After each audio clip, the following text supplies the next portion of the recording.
ගිනුම් කරන සංකල්ප සාකච්ඡා කරන දෙවෙනි දවස තමයි අද. මම එකපාරක් අපි සංකල්ප ටික ලාවට මතක් කරගමු. ඊට පස්සේ අද කොටස අවසන් කරමු. අද අපිට සංකල්ප ටික සම්පූර්ණයෙන්ම අවසන් කරගන්න පුළුවන් වෙයි. අ, ඊට පස්සේ ලබන සතියේ අපිට අලුත් පාඩමකට යන්න පුළුවන් වේවි කියලා මම හිතනවා. නැත්නම් අපිට මේකේ තියෙන අභ්‍යාස ටික සම්පූර්ණයෙන්ම ඊට පස්සේ සතිය අවසන් කරලා ඊළඟ සතියට වෙනකොට අපිට පාඩමකට යන්න පුළුවන් වෙනවා කියලා මම හිතනවා. හරි. එහෙනම් අපි තවත් වෙලා ගන්න නැතුව කෙලින්ම පාඩමට යමු. අපි කතා කරන්නේ ගිණුම් කරන සංකල්ප ගැන. මේ ගිණුම් කරන සංකල්පයක් කියලා අපි කතා කරන්නේ ගිණුම් කරන්නේ හදාරන ඔගොල්ලෝ දන්නවා ගිණුම් කරන්නේ කියන්නේ ක්‍රියාවලියක්. ගිණුම් කරන ක්‍රියාවලියේ යෙදවුම් වෙන්නේ ගනුදෙනු. ක්‍රියාවලිය වෙන්නේ ඒවා හඳුනා ගැනීම, මැනීම, සටහන් කිරීම, වර්ග කිරීම, සාරාංශ කිරීම වගේ දේවල්. ගිණුම් කරන්නේ නිමවුම වෙන්නේ මූල්‍ය ප්‍රකාශන කියන එක. මේ මූල්‍ය ප්‍රකාශන කියන්නේ අපි ගිණුම් කරන්නේදී සාමාන්‍යයෙන් අවසාන නිමවුම විදිහට පිළිල කරන ගිණුම් වාර්තාවලට. ඉතින් අපි මේකට අවසාන ගිණුම් කියලාත් කියනවා. ඉතින් මේ ව්‍යාපාරයක තියෙන අවසාන ගිණුම් නැත්තම් මූල්‍ය ප්‍රකාශන හදනකොට අපි පොදුවේ අනුගමනය කරන පොදුවේ පිළිගත් රීති සමූහයක් නැත්තම් සංකල්පයන්ට නැත්තම් මූලධර්මයන්ට අපි කියනවා ගිණුම් කරන සංකල්ප කියලා.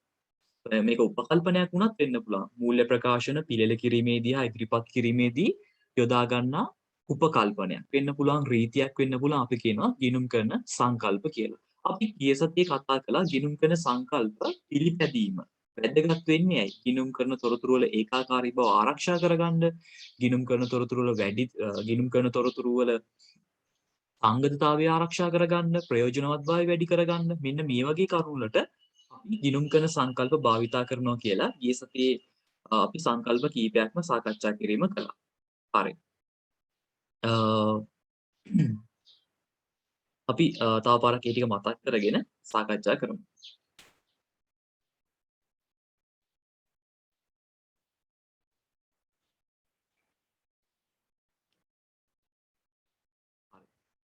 අපි මුලින්ම කතා කළා ඒකක සංකල්පය. ඒකක සංකල්පයෙන් කිව්වේ ගිණුම් කරන්නේදී ව්‍යාපාරයේ අයිතිකරුවන්ගෙන් හා අනිකුත් බාහිර පාර්ශ්වයන්ගෙන් වෙනම පැවැත්මක් තියෙනවා කියලා. මතකද ඒකේ භාවිතයන් ඒකක සංකල්පය යොදා ගන්න අවස්ථා නැත්නම් භාවිතයන් විදිහට අපි සාකච්ඡා කළේ මේ ගිණුම් කරන්නේදී ව්‍යාපාරය ගිණුම් කරන්නේදී අපි ගාණක් හදනකොට අයිතිකරුගේ නම ලියන්නේ නැතුව ව්‍යාපාරයේ නම ලියන්නේ ඒකක සංකල්පය නිසා. අපි ගිණුම් කරන්නේදී අයිතිකරුවන්ගේ පුද්ගලික දේපල ව්‍යාපාරයේ පොත්වල නිරූපණය නොකරන්නේ ගිණුම් කරන ඒකක සංකල්පය නිසා.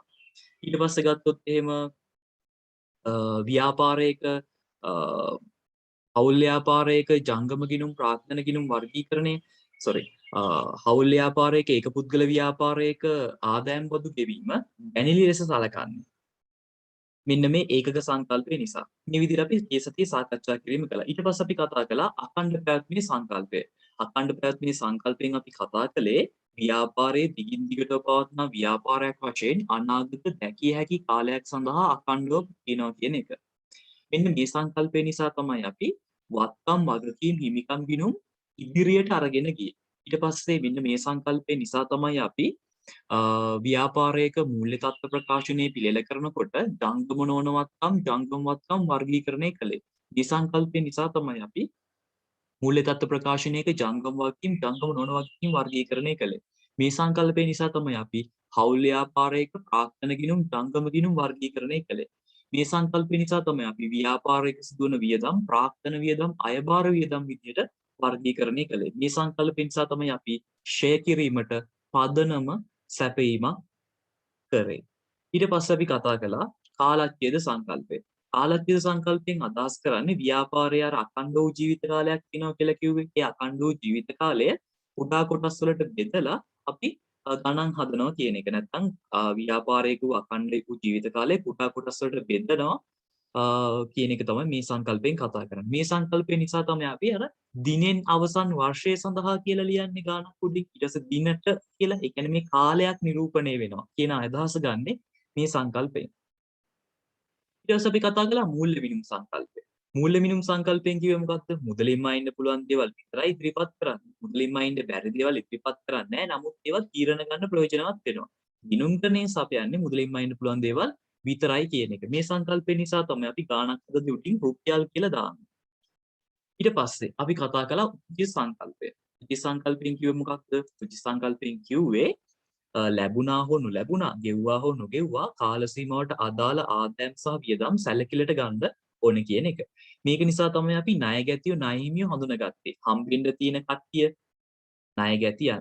අපි ව්‍යාපාරයෙන් ගෙවන්න ඉන්න කට්ටිය ණය හිමියන්. ඊට පස්සේ ගෙවන්න තියෙන වියදම්, ගෙවිය යුතු වියදම්, ඊට පස්සේ ලැබෙන්න තියෙන ආදායම්, ලැබිය යුතු ආදායම්, ඉදිරියට කළ වියදම්. ඊට පස්සේ කලින් ලද ආදායම් මෙන්න මේ වර්ගීකරණයන් කළේ අපි මෙන්න මේ උපචිත සංකල්පය භාවිතේ. ඊට පස්සේ අපි තවදුරටත් සාකච්ඡා කිරීම කළා අංගතතා සංකල්පය. මේකට අනුරූපීතා නැත්නම් ඒකාකාරී සංකල්පය කියලා කිව්වා. මේකෙන් කියන්නේ එක් ගිණුම් කාල සීමාවකදී අනුගමනය කරපු මොකක් හරි ප්‍රතිපත්තියක් නැත්නම් මොකක් හරි උපකල්පනයක් ඒක නොවෙනස්ව දිගින් දිගටම අනුගමනය කරන්න කියන එක. සාමාන්‍යයෙන් ප්‍රතිපත්ති තමයි මේකට අපි සැලකිලට ගන්න. ඒ කියන්නේ ෂේ කිරීමේ ප්‍රතිපත්ති, ඊට පස්සේ තෝකාගේ කිරීමේ ප්‍රතිපත්ති වගේ දේවල් තමයි මේකෙදි කතා කිරීමක් කරන්නේ. ඊට පස්සේ අපි අද අපිට එතන ඉඳන් කතා කරන්න තියෙන බලමු මේ ටික ඔක්කොම එකපාරට මතක් කරගෙන යථාරූපී සංකල්පය. යථාරූපී සංකල්පයෙන් කියන්නේ අපි ගිණුම්කරණයේදී ගනුදෙනුවක් වාර්තා කරන්න ඕනේ. වාර්තා කරද්දී නීතිමය තත්ත්වය නෙමෙයි ආර්ථික යථාර්ථය හා හරිය සැලකිලිට ගන්න ඕනේ කියන එක. මේක තමයි ගොඩක් අඩුව ලීසින් ක්‍රමයට ගත්ත දේපලක් වත්කමක් විදිහට හඳුනා ගන්න අදාළ වෙන්නේ මෙන්න මේ සංකල්පය. ඊට පස්සේ අපි කතා කළා උපලබ්ධි සංකල්පය. උපලබ්ධි සංකල්පයෙන් අපි සාකච්ඡා කළේ ව්‍යාපාරයක ආදායම හඳුනා ගැනීමට අදාළව. ඒ කියන්නේ මේකෙදි බොහෝ විට අපි අදහස් කරන්නේ අපි ව්‍යාපාරයෙන් අපි ව්‍යාපාරය විදිහට කාට හරි කෙනෙකුට භාණ්ඩ විකුණලා තියෙනවා නම් ඒ විකුණපු දින ඒ කියන්නේ භාණ්ඩේ අයිතිය ව්‍යාපාරිකයාගෙන් ගැනුම්කරුට මාරු වෙච්ච වෙලාවෙදී ආදායම හඳුනා ගන්න කියලා. ඒ හැර කවුරු හරි කෙනෙක් ඔයාගේ ව්‍යාපාරයට ඇවිල්ලා සල්ලි දීලා යනවා මම ලබන සතියේ ඇවිල්ලා භාණ්ඩ ටික අරගෙන යන්න කියලා. ඒව ආදායමට හඳුනා ගන්න. ඒවට අපි කියන්නේ විකුණුම් අත්තිකාරම්. ඒ වගේ ආදායමකට ගන්නෙ නැහැ. නැත්නම් නොයිපිව් ආදායම් කියලා කියනවා. ඒවා අපි සැලකිලිට ගන්නෙ නැහැ. ඒවා වගකීමක් විදිහට තමයි ගන්නෙ. හැමතිස්සෙම අපි භාණ්ඩ විකිණීමකට දාලව ආදායම හඳුනා ගන්න ඕනේ. භාණ්ඩවල අයිතිය විකුණුම්කරුගෙන් ගැනුම්කරුට මාරු වෙච්ච අවස්ථාවේදී. සේවාවකට අදාළව ආදායම හඳුනා ගන්න ඕනේ. සේවාව සපයපු අවස්ථාව.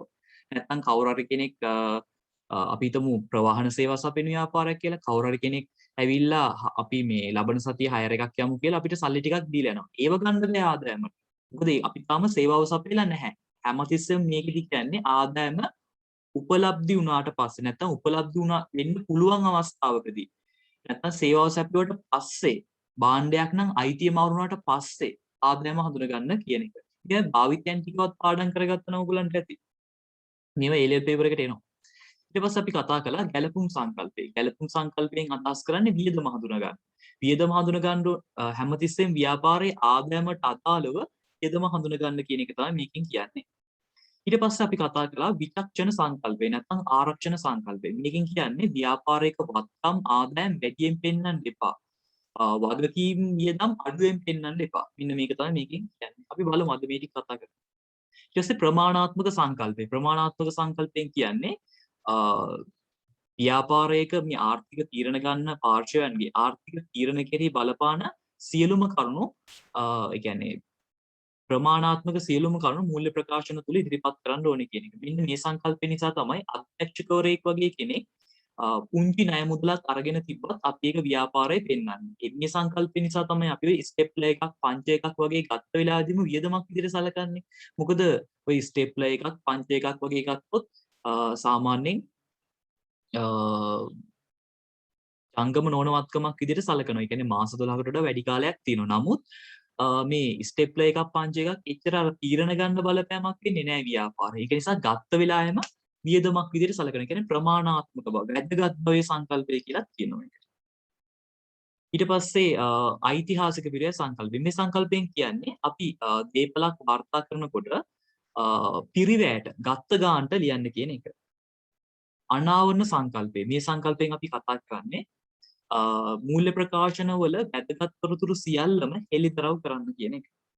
අපි ඒක බලමු. මේව තියෙන්නේ සමාගම් වල. ගොඩාක් තව යන්න තියෙනවා මේ කතා කරලා. හරි අපි ටියුට් එක පැත්තට යමු.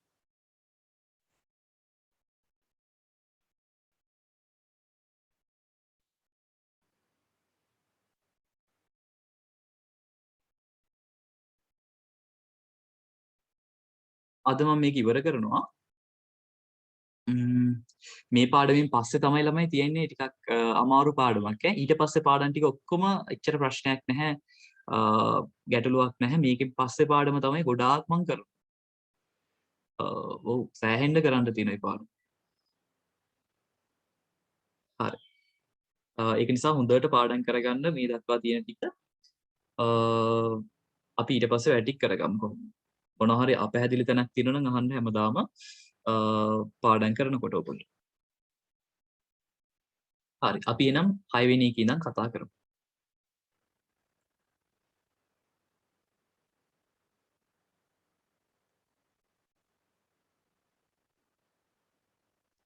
6 වෙනි සංකල්පය. සංගතතා සංකල්පය. මේකට අනුරූපීතා සංකල්පය නැත්නම් යථා යෝග්‍යතා සංකල්පය කියලා කියනවා. බලමු.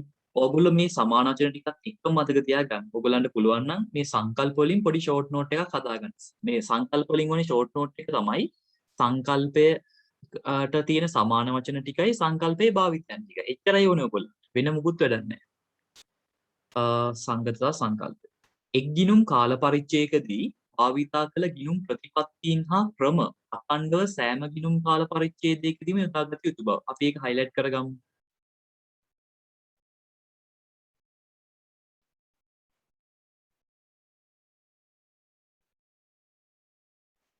එක් ගිනුම් කාල පරිච්ඡේදයකදී භාවිතා කළ ගිනුම් ප්‍රතිපත්තීන් හා ක්‍රම අඛණ්ඩව සෑම ගිනුම් කාල පරිච්ඡේදයකදීම යොදාගත යුතු බව.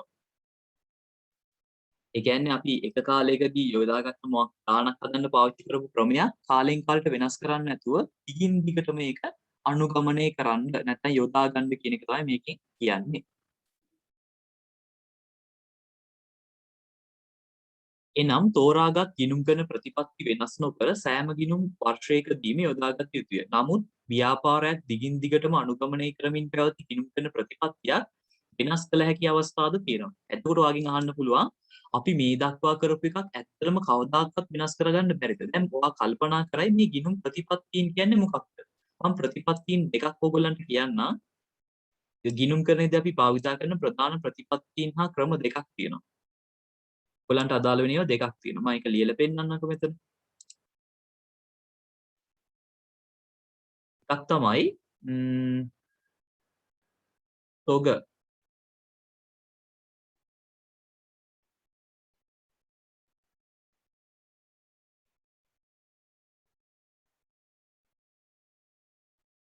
තොග අගය කිරීමේ ප්‍රතිපත්තිය. එකක් තමයි තොග අගය කරන ප්‍රතිපත්තිය. අනිත් එක තමයි ඡය කරන ප්‍රතිපත්තිය.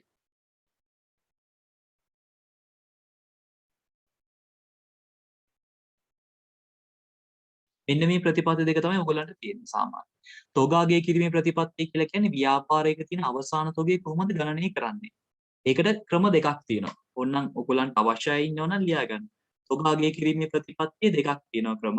එකක් තමයි F මේ උගන්වන්න තියෙනවා IFO first in first out කියලා අපි කියනවා. පළමු ඇතුළු පළමු පිට ක්‍රමය. අනිත් එක තමයි WAC ක්‍රමය. මෙන්න මේ ක්‍රම දෙක තමයි අපිට ව්‍යාපාරයක තියෙන අවසාන තොගේ ගණනය කරන්න තියෙන්නේ. මේ ක්‍රම දෙක ඕගොල්ලන්ට ඉගෙන ගන්න පුළුවන්. සමහර විට මෙතන ඉන්න ඔයගොල්ලන්ගේ සමහර කෙනෙක් අපේ කළමනාකරන පන්තියටත් සම්බන්ධ වුණා නම් මම කිව්වේ ඔයගොල්ලන්ට කැමති නම් එන්න පුළුවන් කියලා. ඉතින් ඒක තව සති දෙකකින් තුනකින් ඉවර වෙනවා. සති දෙකකින් විතර ඉවර වෙනවා. 13 ඔක්කොම ටික. ඉතින් ඔයගොල්ලන් කවුරු හරි කෙනෙක් සම්බන්ධ වුණා නම් ඔයගොල්ලෝ මේ FIFO වැක් ගණන් හදන්න ඇති. ඒ කියන්නේ ව්‍යාපාරයේ තොගේ කොහොමද අපි ගානකින් හොයන්නේ? ඒක ගොඩක් ලේසි. ලේසි කොටස් ටිකක් තියෙන කළමනාකරන ගිණුම් කරන. ඉතින් අපි කතා කළා ව්‍යාපාරයක මේ පළමු ව්‍යාපාරයක තොග අගය කරන්නේ කොහොමද කියලා. ඉතින් කවුරු හරි ව්‍යාපාරිකයෙක් මේ එක ක්‍රමයක් තෝරගත්තොත්, ඒ කියන්නේ පළමු ඇතුළු පළමු පිට ක්‍රමය නැත්නම් WAC කියන බර තැබූ සාමාන්‍ය ක්‍රමය මෙන්න මේ දෙකෙන් එකක් කවුරු හරි කෙනෙක් තෝරගත්තොත් මේක කාලෙන් කාලෙට වෙනස් කරන්න බෑ. ටිකටම එකම ක්‍රමය පාවිච්චි කරන්න ඕනේ. ඒක තමයි මේ සංකල්පයෙන් කියන්නේ. ඊට පස්සේ මේ ෂෙයා කිරීමේ ප්‍රතිපත්තිය. ව්‍යාපාරයක ෂෙයා කරන ප්‍රතිපත්ති දෙකක් තියෙනවා. මේකේ සාමාන්‍ය පෙළ කොමර්ස් කරපු අය ඉගෙනගෙන ඇති එකක් සරල මාර්ග ෂෙයා ක්‍රමය කියලා. සරල මාර්ග. එකක් ඒක, තව එකක් තියෙනවා හීනවන ක්ෂය ක්‍රමය කියලා. හීනවන ක්ෂය ක්‍රමය. මෙන්න මේ වගේ ක්ෂය ක්‍රම දෙකක් තියෙනවා. සරල මාර්ග ක්ෂය ක්‍රමයේදී අපි ක්ෂය කියලා අදහස් කරන්නේ මොකක්ද? ක්ෂය කියලා අදහස් කරන්නේ ව්‍යාපාරයක තියෙන ජංගම නොවනවත්කම් තියෙන්නේ. ඒ කියන්නේ ඔය ගොඩනැගිලි, උපකරණ, මෝටර රථ, ලීබඩු අන්න ඒ වගේ ජංගම නොවනවත්කම් කාලයත් එක්ක වටිනාකම අඩු වෙනවා. ඒකට කියනවා ක්ෂය කියලා. එහෙමයි ක්ෂය නැත්තම් ඒ කාලයත් එක්ක වෙන වටිනාකම අඩුවීම හොයන ක්‍රම දෙකක් තියෙනවා. එකක් සරල මාර්ග ක්ෂය ක්‍රමය. අනිත් එක හීනවන ක්ෂය ක්‍රමය. සරල මාර්ග ක්ෂය ක්‍රමයේදී අපි කරන උපකල්පනය තමයි හැම අවුරුද්දකදීම අඩු වෙන ප්‍රමාණය සමානයි. හීනවන ක්ෂය ක්‍රමයේදී හැම අවුරුද්දකදීම අඩු වෙන ප්‍රමාණය අඩු වෙවි යනවා. අන්න ඒක දෙක තමයි අපිට හොයන්න තියෙන ක්‍රම දෙක. ඒකෙනුත් අපි ව්‍යාපාරයක මොකක් හරි එක ක්‍රමයක් යොදාගෙන ඡේ හොයනවා නම් එක අවුරුද්දක හැම අවුරුද්දකදීම ඒ ක්‍රමයේම පාවිච්චි කරන්න. අවුරුද්දෙන් අවුරුද්දට මාරු කරන්න එපා. ඒක තමයි මේකෙන් කියන්නේ. පොඩ්ඩක් තව පාරක් නිර්වචනය බලමු. එක් ගිණුම් කාලච්ඡේදයකදී භාවිතා කළ ගිණුම් ප්‍රතිපත්තීන් හා ක්‍රම ඛණ්ඩව සෑම ගිණුම් කාල පරිච්ඡේදයකදීම යොදාගත යුතු බව. එතකොට කවුරුර කෙනෙක් අහන්න පුළුවන් දැන් අපි හැමදාම FIFO ක්‍රමයට තමයි හැදුවේ. ඒ වුණාට අපිට මාරු වෙන්න බැරිද කියලා කවුරුර කෙනෙක් ඇහුවොත් පුළුවන්. එහෙම මාරු වෙන්න පුළුවන් අවස්ථා දෙකක් තියෙනවා. එකක් තමයි බලන්න. එනම් තෝරාගත් ගිණුම් කරන ප්‍රතිපත්ති වෙනස් නොකර සෑම ගිණුම් වර්ෂයකදීම යොදාගත යුතුය. නමුත් ව්‍යාපාරයක් දිගින් දිගටම අනුගමනය කරමින් පැවති ගිණුම් කරන ප්‍රතිපත්තියක් වෙනස් කළ හැකි අවස්ථාද පවතී. බලන්න ප්‍රතිපත්තියක් වෙනස් කරන්න පුළුවන් අවස්ථාවක් තියෙනවා. එකක් තමයි අවත් ගිණුම් කරන ප්‍රමිතයක අවශ්‍යතාවය මත. ඒ කියන්නේ මම ඔයගලන්ට ඒක තවදුරටත් පැහැදිලි කරොත් එහෙම සාමාන්‍යයෙන් 2009ට කලින් ව්‍යාපාරයක ෂෙයා කරන්න තව ක්‍රමයක් තිබ්බා. ව්‍යාපාරයක මේ ෂෙයා කිරීමේ ක්‍රම තුනක් තිබ්බා. 2000 කවුරු හරි කෙනෙක් ඔයගලන්ගේ අයියා හරි අක්කා හරි කෙනෙක් 2009 හෝ ඊට කලින් A level paper එකේ කොමර්ස් කරා නම් එයාට හම්බෙන්න ඇති ෂෙයා කරන ක්‍රම තුනක්. එකක් සරල මාර්ග ෂෙයා ක්‍රමය, අනිත් එක හීනවන ෂෙයා ක්‍රමය, තව එකක් තිබ්බා නිෂ්පාදන කාණ්ඩ කියලා. නිෂ්පාදන කාණ්ඩ.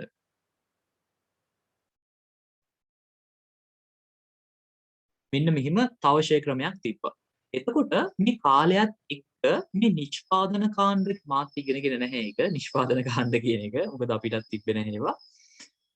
ගොඩාක් කාලයකට කලින් මේක අයින් වුණා. එතකොට මේ ඉස්සරම කාලේ තිබ්බ මේ නිෂ්පාදන කාණ්ඩ ෂෙයා ක්‍රමය කියන එකත් කාලයත් එක්ක අයින් වෙලා ගියා. ඒකට හේතුව තමයි එක ගිණුම් කරන ප්‍රමිතයකින් කිව්වා මේ ක්‍රමය සුදුසු නැහැ ව්‍යාපාරයක ෂෙයා ගණනය කරන්න කියලා. ඒක නිසා මේ නිෂ්පාදන කාණ්ඩ කියන ක්‍රමයට අපි දැන් කතා කරන්නේ නැහැ. අනිත් එක A level syllabus එකේ අපි සාකච්ඡා කරන්නෙම නැහැ. ඔයගලන්ට ගණන් ඉන්නෙත් නැහැ.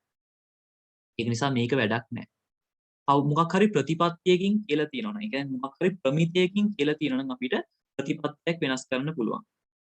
ඒ කියන්නේ එක අවස්ථාවක් තමයි වෙනත් ප්‍රමිතයක අවශ්‍යතාවය මත. ප්‍රමිතයක අවශ්‍යතාවය මත.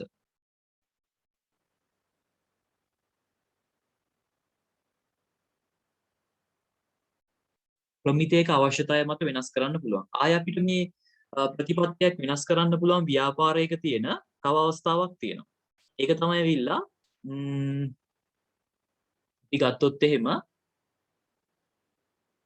අපිට ආය වෙනස් කරන්න පුළුවන් ව්‍යාපාරයේ වඩාත් සත්‍ය හා සාධාරණ තත්ත්වයක් නිරූපණය කරන්න අවශ්‍ය වෙලාවකදී.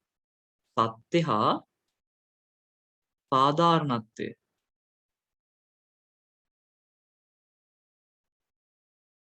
සත්‍ය හා සාධාරණත්වය නිරූපණය කරන්න පුළුවන් සත්‍ය හා සාධාරණ තොරතුරු ඉදිරිපත් කරන්න අවශ්‍ය වෙන අවස්ථාවකදී අපිට මේ ප්‍රතිපත්තිය වෙනස් කරන්න පුළුවන්. ඒ කියන්නේ ඇත්ත දේවල් ඉදිරිපත් කරන්න ඕන නම් මේ ප්‍රතිපත්තිය වෙනස් කරන්න ඕනේ කියලා අපිට හිතුනොත් වෙනස් කරන්න පුළුවන්. මෙන්න මේ අවස්ථා දෙකේදී විතරයි පුළුවන් ප්‍රතිපත්තියක් වෙනස් කරන්න. බලන්න භාවිතයන්. පෙර වර්ෂවල අනුගමනය කළ තොගාගේ කිරීමේ ප්‍රතිපත්තිය ඡේ කිරීමේ ප්‍රතිපත්තිය වෙනස් නොකර සෑම ගිණුම් කාලච්ඡේදයකදීම යොදා ගැනීම. මෙම ඒකාකාරී බව නිසා පහත ආකාරයේ සංසන්දනයන් කිරීමට හැකි වේ. එනම් එකම ව්‍යාපාරයක ගිණුම් වසර කිහිපයක් සමග සමාන වෙනත් ව්‍යාපාරවල තොරතුරු සමග ශ්‍රී ලංකා ගිණුම් කරන ප්‍රමිතාංක 8 ගිණුම් කරන ප්‍රතිපත්ති ඇස්තමේන්තු වෙනස්කම් හා වැරදි ප්‍රමිතයට අනුව පහත් අවස්ථාවලදී සංගතතා සංකල්පයට පටහැනිව ගිණුම් කරන ප්‍රතිපත්ති.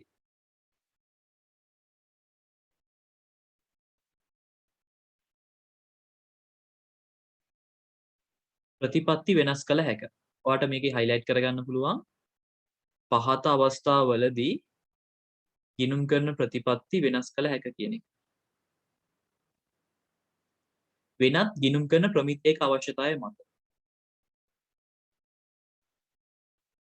වඩාත් සත්‍ය හා සාධාරණ තත්ත්වයක් පිළිබිඹු කරන විටකදී. මෙන්න මේ අවස්ථා දෙකේදී විතරයි අපිට ප්‍රතිපත්තියක් වෙනස් කරන්න පුළුවන්. වෙන එකම අවස්ථාවක්වත් නැහැ.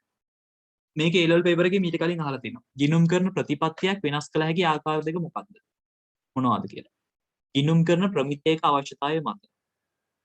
අනිත් එක තමයි සත්‍ය හා සාධාරණ තත්ත්වයක් පිළිබිඹු කිරීමක් අවශ්‍ය වෙන විට. ඇත්ත දේවල් ඉදිරිපත් කිරීමක් අවශ්‍ය වෙන වෙලාවකදී අපිට වෙනස් කරන්න පුළුවන්.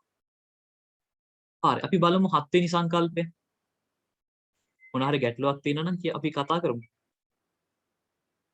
යථාරූපී සංකල්පය. බලමු. ගනුදෙනුවක් ගිණුම්ගත කිරීමේදී පදනම් කරගත යුත්තේ එම ගනුදෙනුවේ නෛතික ස්වභාවය නොව එහි මූල්‍යමය යථාර්ථය හා අරේ බව.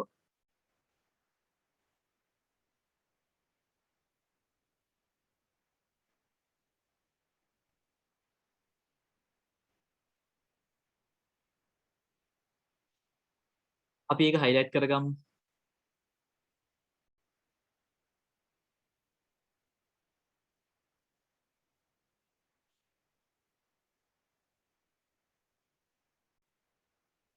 ගනුදෙනුවක් ගිණුම්ගත කිරීමේදී පදනම් කරගත යුත්තේ එහි නෛතික ස්වභාවය නොව ආර්ථික යථාර්ථය බව. මෙන්න මේ ටික highlight කරගන්න. ඔයගොල්ලෝ නිර්වචනය කියද්දි මෙහෙම කියන්නේ. ගනුදෙනුවක් ගිණුම්ගත කිරීමේදී පදනම් කරගත යුත්තේ ගනුදෙනුවේ නෛතික ස්වභාවය නොව ආර්ථික යථාර්ථය බව. නැත්නම් මූල්‍යමය යථාර්ථය හරය බව. එහෙම කිව්වොත් හරි.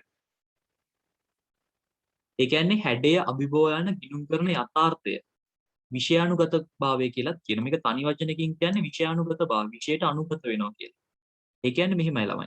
දැන් අපි ওই ලීසින් ක්‍රමයට ගත්තොත් වාහනයක් ඇත්තටම අයිතිය තියෙන්නේ කාටද? අපිටද? නැහැ. ලීසින් ක්‍රමයට ගත්තොත් වාහනයක් අයිතිය තියෙන්නේ ලීසින් කම්පැනිට. නමුත් පාවිච්චි කරන්නේ අපි. එතකොට මේ වත්කම පාවිච්චි කිරීම තුළින් අපි ආදායම් ලබන්නේ අපි. ඒක නිසා අපිට අයිතිය තියෙනවා, අපිට හැකියාව තියෙනවා. ඒ දේපලේ නීත්‍යානුකූල අයිතිය අපිට නැති වුණා ඒක අපේ වත්කමක් විදියට පොත්වල වාර්තා කරන්න. මොකද ඒකෙන් පාවිච්චි කරලා අපි ලාභ පාඩු භුක්ති විඳින්න අපි. එහෙමයි. ඒක නිසා අපිට පුළුවන් වාර්තා කරන්න. අනිත් එක කවදා හරි දවසකදී මේ වත්කම අපිට ආපහු හම්බ වෙනවා. ඒ කියන්නේ අපිට හම්බ වෙනවා. ගෙවල වුණාට පස්සේ. හැබැයි ඔයගොල්ලෝ හිතන්න එපා එතකොට අපි කඩේක කුලියට ඉන්නවා නම් ඒකත් එහෙමනේ කියලා. ඒක අයිති වෙන්නේ නැහැ. මම ඒක අයිති වෙන්නේ නැති වෙන්නත් හේතුව කියන්නම්.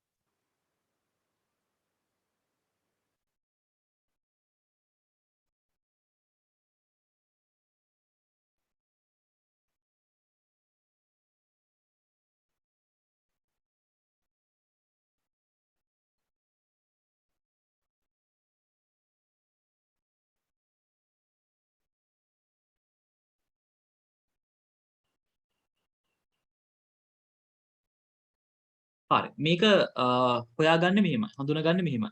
දැන් මොකක් හරි වත්කමක අවදානම සහ ප්‍රතිලාභ. අවදානම කියලා කියන්නේ මේක කැඩී යාමේ අවදානමක් වෙන්න පුළුවන්. ඊට පස්සේ අලුත් පැඩියා කිරීමේ අවදානමක් වෙන්න පුළුවන්. ඊට පස්සේ රජය විසින් පවරා ගැනීමක් නිසා ඔය ඉඩමක් වගේ දෙයක් නම් රජය විසින් පවරා ගැනීමක් නිසා සිදුවන අවදානමක් වෙන්න පුළුවන්. මොකක් හරි ඒ වගේ දෙයක්. ප්‍රතිලාභ කියලා කියන්නේ ඒ වත්කම එක්ක විකිණීමෙන් හම්බ කරන ගාණක් වෙන්න පුළුවන්. නැත්නම් ඒක අපි ලීසින් ක්‍රමයට ගන්න දේපලක් හෝ අපි ගාව තියෙන වත්කම මොකක් හරි ඉපයීමක් කරන්න පුළුවන් නම් ඒ කියන්නේ මුදල් ඉපීමක් කරන්න පුළුවන් ක්‍රමයක අපි යොදවලා තියෙනවා නම් අන්න ඒ වගේ ප්‍රතිලාභ ගැනුම් කරුටම ලැබේ නම් ඒ කියන්නේ ගන්න කෙනාටම ඔයාටම හම්බෙනවා නම් මොකක් හරි වත්කමක ප්‍රතිලාභ ඒක වත්කමක් විදිහට වාර්තා කරන්න පුළුවන්. දැන් පටල ගන්න එපා මං කියන එක. මෙහෙමයි. ඔයා මොකක් හරි ෆිනෑන්ස් කම්පැනි එකකින් වාහනයක් ගන්නවා. හරිද? ඒ වාහනේ අපි හිතමු ඔයා හොඳට ඔයා මොකක් හරි හයර් දුවන්න වගේ පාවිච්චි කරනවා කියලා. ඔයා හයර් දුවන්න වගේ පාවිච්චි කරනවා. එතකොට මේ හයර් දුවලා හම්බ කරන ආදායම කාටද හම්බෙන්නේ? ඔයාට. ඒ කියන්නේ ප්‍රතිලාභය ඔයාට හම්බ වෙනවා. ඊට පස්සේ හිතන්න ඔය කාර් එකක් හරි ත්‍රිරෝද රථයක් හරි ඒක අනතුරකටපත් වෙනවා. අපි හිතමු තාප් එක වගේ හැප්පෙනවා. ඊට පස්සේ ඒක ඔයාද සාමාන්‍යයෙන් හදාගන්න ඕනේ නැත්නම් ඒ කම්පැනි අරගෙන ගිහලා ඔයාට හදලා දෙනවද? ඇත්තටම ඒක ඉන්ෂුරන්ස් කරලා තිබ්බොත් ඉන්ෂුරන්ස් එකෙන් ගාණක් හම්බ වෙනව නැත්නම් ඔයාට තමයි සිද්ධ වෙන්නේ ඒක හදාගන්න. ඔයාට තමයි සිද්ධ වෙන්නේ හදාගන්න. ඒ නැත්නම් ලීසින් කම්පැනි අරන් ගිහලා හදලා දෙන්නේ නැහැ. ඒ කියන්නේ අවදානම එයා තමයි තරන්නේ. ප්‍රතිලාභත් ඔයාට තමයි හම්බෙන්නේ. එහෙනම් ඒක වගේ වත්කමක් විදිහට සැලකුවට ප්‍රශ්නයක් නැහැ. හැබැයි හිතන්න ඔයා මගේ වාහනයක් ඉල්ලගෙන යනවා හයර් දුවන්න කියලා. නැත්නම් මට මොකක් හරි වාහනයක් තියෙනවා මගේ වාහනේ ඔයා අරගෙන හයර් දුවනවා. එතකොට ඒකේ සම්පූර්ණ ප්‍රතිලාභය හම්බෙන්නේ මට. හැබැයි මං එකකින් ගාණක් ඔයාට දෙනවා. ඒ කියන්නේ මෙතනයි කතාව. මගේ 3 wheel එක මං ඔයාට දෙනවා. ඔයා මේකෙන් හයර් දුවලා ගාණක් හොයා ගන්න. හැබැයි මටත් ගාණක් ඕනේ. ඒ කියන්නේ මට දවසකට රුපියල් 2000ක් ඕනේ. ඔයගොල්ලෝ ඉතුරු ගාණ හොයාගන්න කියලා මං ඔයාට මගේ 3 wheel එක දෙනවා. එතකොට මොකද වෙන්නේ? ප්‍රතිලාභය ඇත්තටම මටත් හම්බ වෙනවා. ඊට පස්සේ බැරි වෙලාවත් ওই වාහනේ කැඩුනොත්, ඒ කියන්නේ මොකක් හරි වෙලා ඇක්සිඩන්ට් එකක් වුණොත් සමහරට ඔයා මට දීලා යනවා. නැත්තම් මට ඒක රිපෙයාර් කරගන්න වෙනවා. ඔයා සාමාන්‍යයෙන් එහෙම කරන්නේ නැහැ. ඒක අපිට givisumකින් ඇති කරගන්න පුළුවන්. ඒ හැර මේවත් ඒ කියන්නේ ඔයාට දුන්නු ෆ්‍රී විල් එකේ අයිතිය තියෙන්නේ මට. ඔයාට නෙමෙයි. ඔයා ගත්තේ කුලියට. මේක පටල ගන්න එපා මේ කතාව එක. ඊට පස්සේ ඔයා කඩේ කාමරයක් කුලියට ගත්තොත් කඩ කාමරේ ඉරිතෙයිලා ගියොත් ඔයා සාමාන්‍යයෙන් හදන්න ඕනේ නැහැ. ඔයා ඒක අයිතිකාර කෙනාට කිව්වට පස්සේ එයා රිපෙයාර් කරලා දෙනවා. ඒකෙදි අවදානම ඔයාට හම්බෙන්නේ නැහැ. ඊට පස්සේ මාර්ග පුළුල් කරනවා කියලා ඔයාගේ කඩෙන් කොටසක් රජයට පවර ගන්නවා කියලා කියනවා. එතකොට කඩේ ඔයා ඉන්නේ කුලියට නම් ඔයා ඒකට බය වෙන්න දෙයක් නැහැ. ඔයාට අවදානමක් නැහැ. මොකද ඒක අයිතිකාර කෙනාට තමයි මේ ප්‍රශ්නේ තියෙන්නේ. ඒ වගේ. මේක අර පොඩ්ඩක් කල්පනාකාරීව බලන්න වෙනවා. විෂයට අනුගත වෙන්න ඕනේ කියන්නේ ඔකට තමයි. මොනවා හරි ප්‍රශ්න තියෙනවා නම් අහන්න. මම කියන එක අපැහැදිලි නම් කියන්න. භාවිතයන්. නෛතික ලෙස ව්‍යාපාරට අයිති නැතිවත්කමක් වුවත් ආර්ථික ප්‍රතිලාභ ලැබීම සහ අවදානම් දැරීම ව්‍යාපාර විසින් කරන්නේ නම් ඒ වත්කමක් ලෙස හඳුනා ගනී.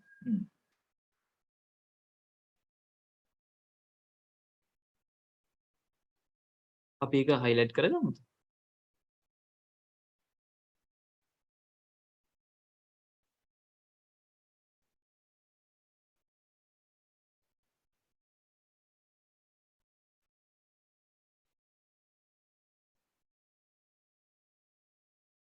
වත්කමක නිර්වචනයට අනුව වත්කමක නිර්වචනයට අනුවද වත්කමක අයිතියක් නොමැති වුවද එය පාලනය කළ හැකිවීම වත්කමක ලක්ෂණයක් ලෙස දක්වා ඇත. ඒ කියන්නේ අයිතියක් නැති වුණාට පාලනය කරන්න පුළුවන් නම් වත්කමක් විදිහට හඳුනා ගන්න පුළුවන්. හැබැයි ඔයා මතක තියාගන්න ඔයා කුලියට ඉන්නව නම් තැනක ඔයාට බෑ ඒක පාලනය කරන්න. ඔයාට බෑ බිත්තියට හානි කරන්න. ඔයාට බෑ ඒක කඩලා තව තට්ටුවක් හදාගන්න. ඔයා කුලියට ඉන්නේ. ඒක නිසා ඒ වගේ දෙයක් තියෙනවා. හැබැයි ඔයාගේ වාහනේ ඔයාට ස්ටිකර් එකක් ගහගන්න පුළුවන්. ඒ වගේ දෙයක් තියෙනවා. වර්තමානයේ පාලනය කරන්න පුළුවන් හැකියාව තියෙනවා නම් වත්කමක් විදිහට හඳුනා ගන්න පුළුවන්.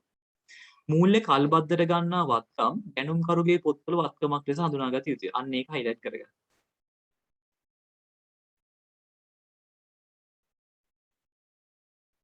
මේක තමයි ඔයගලන්ට තියෙන්නේ. තුන්වෙනි එක තමයි තියෙන්නේ. හරි. 8 වෙනි සංකල්පය. උපලබ්ධි සංකල්පය. මේකේ අපි කතා කරන්නේ ආදායම හඳුනා ගැනීම සම්බන්ධව. මේක ඉතින් දෙතුන් පාරක් කියවලා හුරු කරගන්න වෙනවා. සත්‍ය වශයෙන්ම ආදායම සත්‍ය වශයෙන්ම ඉපයූ අවස්ථාවේදී හඳුනාගත යුතු බව. ඉපයූ අවස්ථාවේදී එම ආදායම හඳුනාගත යුතු බව. මෙන්න මේක highlight කරගන්න. ඉපයූ අවස්ථාවේදී ආදායම හඳුනාගත යුතු බව.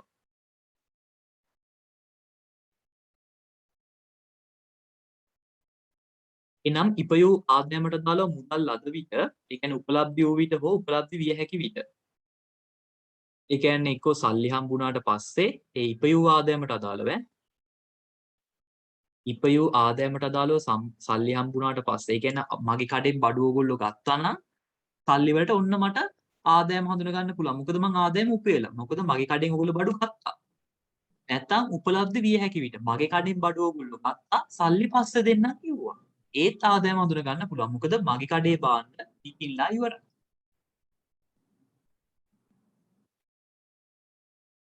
භාණ්ඩ විකිණීමක් නම් එම භාණ්ඩ තොගේ සම්බන්ධයෙන් අවදානම් සහ ප්‍රතිලාභ එමෙන්ම එහි පාලනය විකුණුම්කරුගෙන් ගැනුම්කරුට මාරු වන අවස්ථාවේදී මිස මුදල් ලද අවස්ථාවේදී නොවන බව. ඒ කියන්නේ සල්ලි හම්බෙච්ච වෙලාවදී නෙමේ අර භාණ්ඩේ අවදානමයි අයිතියයි මාරු වෙච්ච වෙලාවේදී ආදායම හඳුනගන්න කියන එකයි කියන්නේ. එනම් භාණ්ඩ තොගේ බාර දුන්න අවස්ථාවේදී හෝ අයිතිය මාරු වන අවස්ථාවේදී එක්ක බඩු ටික දුන්නට පස්සේ නැත්නම් බඩුවල අයිතිය භාණ්ඩවල අයිතිය මම නීත්‍යානුකූලව ලියලා වාට දෙනවා. එහෙනම් අන්න ඒ අවස්ථාවේදී ආදායම හොඳ ගන්න පුළුවන්. සේවාවක් නම් සැපයූ අවස්ථාව. බලමු මේකෙත් භාවිතයන් මොනවද කියලා. අනාගත විකුණුම් අත්තිකාරම් විකුණුම් ආදායම ලෙස හඳුනා නොගැනීම. ඒ කියන්නේ ඇඩ්වාන්ස් එකක් හම්බ වුණොත් කාටද කෙනෙකුට අහන්න පුළුවන් ඇඩ්වාන්ස් එකක් හම්බුනොත් අත්තිකාරමක් හම්බුනොත් ඒක විකුණුමක්ද? නෑ. විකුණුමක් නෙමෙයි. මේක ඇවිල්ලා වගකීමක්. විකුණුම් අත්තිකාරම් කියන්නේ. මේක highlight කරගන්න.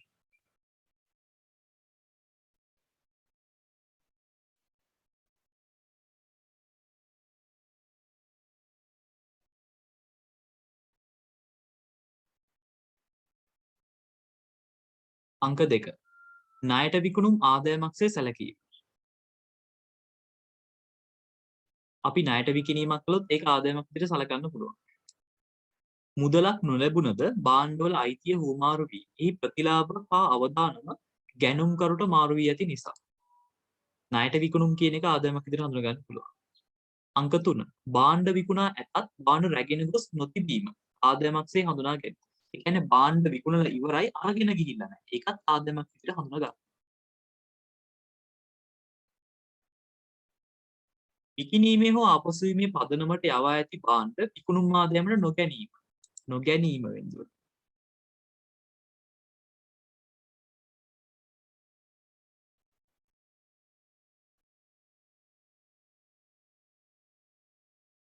නොගැනීම.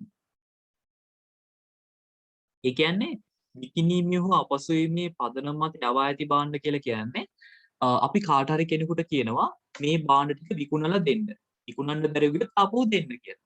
ඇත්තට එහෙම කරන අවස්ථා තියෙනවද? ඔව්. දැන් හිතන්නකෝ ඔය ඔයගොල්ලන්ගේ මේ මොකද්ද? ඔය බේකරි වලින් පාන් දාන්න ඔය ක්‍රමයටනේ. ඒ කියන්නේ ඒගොල්ලෝ හවස අපි හිතමු 5ට විතර කඩවලට පාන් ටික දාගෙන එනවා. ඊට පස්සේ ඒ පාන් විකුණුනේ නැත්නම් ඒගොල්ලෝ උදේට ඒ පාන් ටික අර ගන්නවා. ඒ කියන්නේ විකුණන්න නැත්නම් ආපහු දෙන්න. ඒකට කඩේ මුදලාලි විකිනිච්ච නැති ඒවට සල්ලි දෙන්නේ නැහැ. එහෙම වෙන කඩලුත් ඇති. සාමාන්‍යයෙන් ඉන්නේ මං කිව්ව එක. මුලින්ම කඩේට බඩු ටික දාගෙන එනවා. ඒක විකුණුනේ නැත්නම් ආපහු ගන්න. ඒවට කියනවා විකිණීමේ හෝ ආපසු වීමේ පදනම මත යවා ඇති බාන. මේකම හැබැයි මෙහෙම වෙන්නත් පුළුවන්. අපි හිතමු මොකක්ද අපි ඔයගොල්ලෝ කඩේකට සාමාන්‍ය සිල්ලර කඩේකට ගිහිල්ලා ඔයගොල්ලෝ ඇඳුම් අහන කට්ටිය ඔයගොල්ලෝ ටී-ෂර්ට් කිහිපයක් ෂර්ට් කිහිපයක් කඩේ මුදලාලිගෙන් අහනවා මුදලාලි මං ගාව ටී-ෂර්ට් ටිකක් ෂර්ට් ටිකක් තියෙනවා මං ඒ ටික ඔයගොල්ලන්ට දෙන්නද විකුණලා මට ගාණක් දෙන්න කියලා.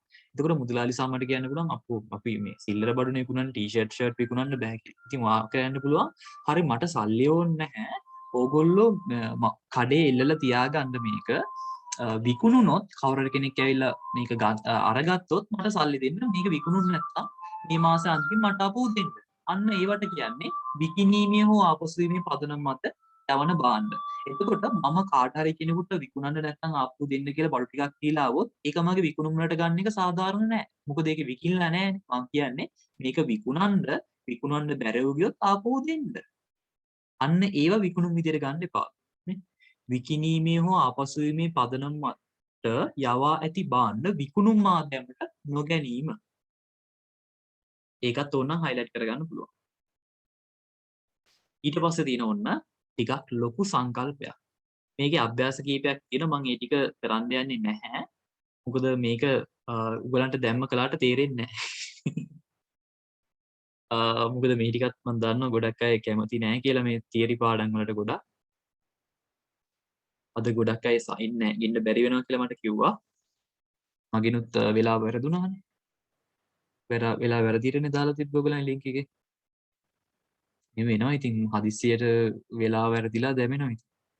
මාත් දැන් තමයි ඒ කියන්නේ පටන් ගද්දි තමයි දැක්කේ. හරි. ඒක දැන් ඕගොල්ලන්ගේ ඔක්කොම වැඩ ටික වෙයි දැන් මේ ඕගොල්ලෝ මෙතන ඉන්න කට්ටිය නම් දැන් ඉන්නවනේ. දැන් මෙතන නැති කට්ටියක් ඉන්නවා. ඕගොල්ලෝ ඔක්කොම වැඩ ටික සිකුරාදාට මගේ පන්ති වලට දාගන්න එපා. එහෙම ඉතින් කරන්න එපා. මොකද මේ ලෙසන් එකට ඉන්න එපා. හරි. අපි බලමු එහෙනම්. ගැළපුම් සංකල්පය. මේ ගැළපුම් මම ඔයගොල්ලන්ට පොඩි ලේසි විදියක් කරන්නද මේක? මේ උපලබ්ධි සංකල්පය කියලා කියන්නේ කෙටියෙන් කියනවනම් ආදායම හඳුනා ගැනීමේ සංකල්පය. උපලබ්ධි සංකල්පය කියලා කියන්නේ ආදායම හඳුනා ගැනීමේ සංකල්පය. ගැළපුම් සංකල්පය කියන්නේ මොකක්ද දන්නවද? වියදම හඳුනා ගැනීමේ සංකල්පය. එහෙමයි ගන්න. එතකොට ගැළපුම් සංකල්පය බලන්න ගිණුම් කාලච්ඡේදයකට අදාළව මූල්‍ය ප්‍රතිඵලය ගණනය කිරීමේදී එම කාලච්ඡේදයේ ආදායම එම ආදායම ඉපීමට දායක වූ වියදම සමග සැසඳිය යුතු බව. අන්න ඒක highlight කරගන්න. ඒ කියන්නේ ආදායමට අදාළව වියදම හඳුනා ගන්න කියන එක.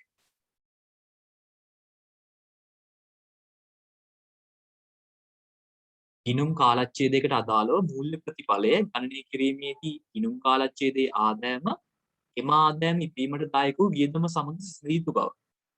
මෙන්න මේ සංකල්පේ භාවිතයන් තියෙනවා ළමයි ඔය ශුද්ධ ලාභේ දල ලාභේ හොයන්නේ මෙන්න මේ සංකල්පය නිසා. ව්‍යාපාරයක ලාභය ගණනය කරන්නේ මෙන්න මේ සංකල්පය නිසා. මේකේ භාවිතයන් ටික නම් අනිවාර්යෙන් බලා ගන්න වෙනවා. බලමුද අපි ඒ ටික. පළවෙනි එක. විකුණුම් ආදායම අදාළ විකුණුම් කිරීම සමග සංසන්දනය කර ලාභය ගණනය කිරීම. මේක highlight අනිවාර්යෙන් highlight කරගන්න. ලාභය ගණනය කිරීම. ලාභය ගණනය කිරීමට අදාළ වෙන්නේ මෙන්න මේ සංකල්පය. ඕනෙම තැනක අහලා තිබ්බොත් ලාභය ගණනය කරන්න අදාළ වෙන්නේ මොකක්ද කියලා මේක තමයි සංකල්පය. ආදායම ඉපීමට දායක වූ සියලුම වියදම් ආදායමට එරෙහිව හඳුනා ගන්න ඕනේ. කියන්නේ ආදායමට අදාළ වියදම හඳුනා ගන්න කියන්නේ මෙන්න මේ සංකල්පයෙන්.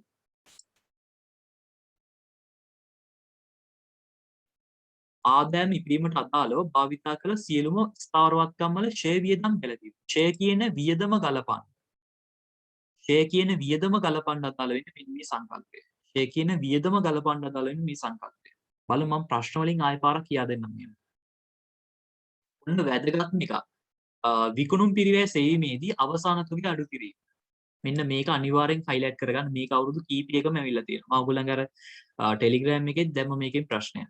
විකුණුම් පිරිවැය සෙවීමේදී අවසාන තුගේ අඩු කරන්නේ මෙන්න මේ සංකල්පය නිසා. මොකද ඒකට හේතුව විකුණුම් පිරිවැය කියලා කියන්නේ වියදමක්නේ.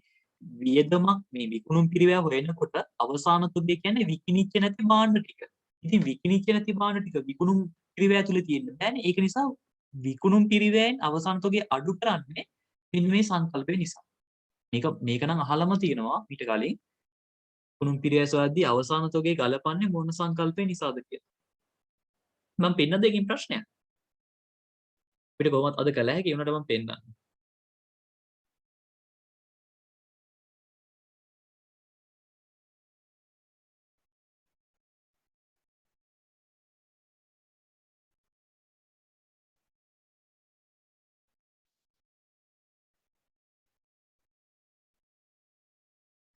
බලන්න මේ 22 ව්‍යාපාරයක් විසින් අනුගමනය කරන ලද ගිණුම් කරන පිළිවෙත් දෙකක් පහත දැක්වේ. එකක් තියෙනවා නොවිකුණන ලද ගැනුම් වත්තමක්සේ සලකන ලදී. නොවිකුණන ලද ගැනුම් කියලා කියන්නේ විකිණීමට ලක් නොවුන ගැනුම් ටික. ඒ කියන්නේ විකිණිච්ච නැති භාණ්ඩ ටික වත්තමක් විදිහට සැලකුවලු.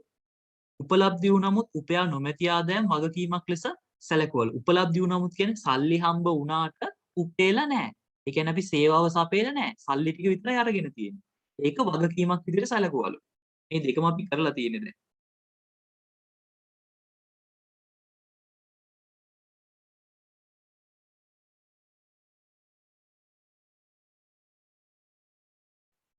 නොවිකුණන ලද ගැනුම් කියලා කියන්නේ අවසාන තොගය. අවසාන තොගය හඳුනා ගන්න අදාළ වෙන්නේ මොන සංකල්පයේද? මම මේ කිව්ව ගැළපුම් සංකල්පය. ගැළපුම් සංකල්පය නිසා තමයි විකුණුම් පිරිවැය හොයද්දී අවසාන තොගය අඩු කරන්නේ. නොවිකුණන ලද ගැනුම් කියලා කියන්නේ අවසාන තොගය. අවසාන තොගය හඳුනා ගන්න අදාළ වෙන්නේ මෙන්න මේ ගැළපුම් සංකල්පය.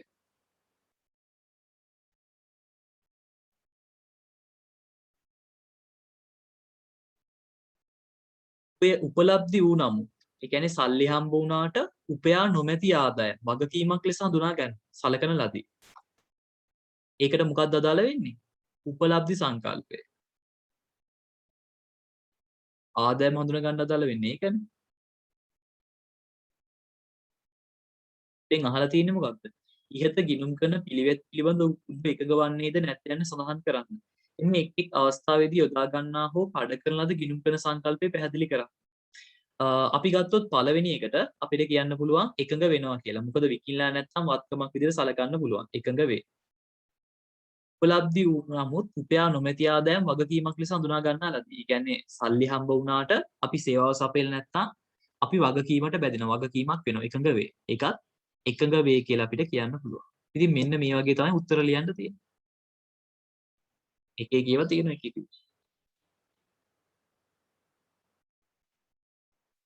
බලමු මට හම්බුන්නේ නැහැ තව ඇති කොහේ හරි තැනක. මම දැකපු ඉස්සෙල්ලාම දැකපු එක තමයි ඔයගලන්ට කිව්වේ. හරි. එතකොට මෙම සංකල්පයේ පහත යෙදීම්ද පවතින අතර ඒවා තවත් සංකල්ප සමගද සම්බන්ධ වෙයි. ඒ කියන්නේ මේ සංකල්පයත් එක්ක තවත් සංකල්ප සම්බන්ධ වෙන්න පුළුවන්ලු.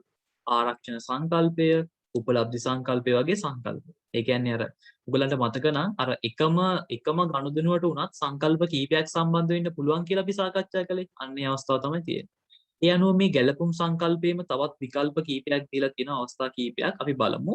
දිත්ත ස්ථාන විදියට දීලා තියෙන්නේ අවසාන තොගේ ගැළපීම. අවසාන තොගේ සාමාන්‍ය වාර්තා කරන්නේ තොග ගිණුම හර. නැත්නම් අවසාන තොග ගිණුම හර වෙළඳ ගිණුම බැරකේ. ප්‍රතිපාදනයන් කියලා කියන්නේ වෙන් කිරීම.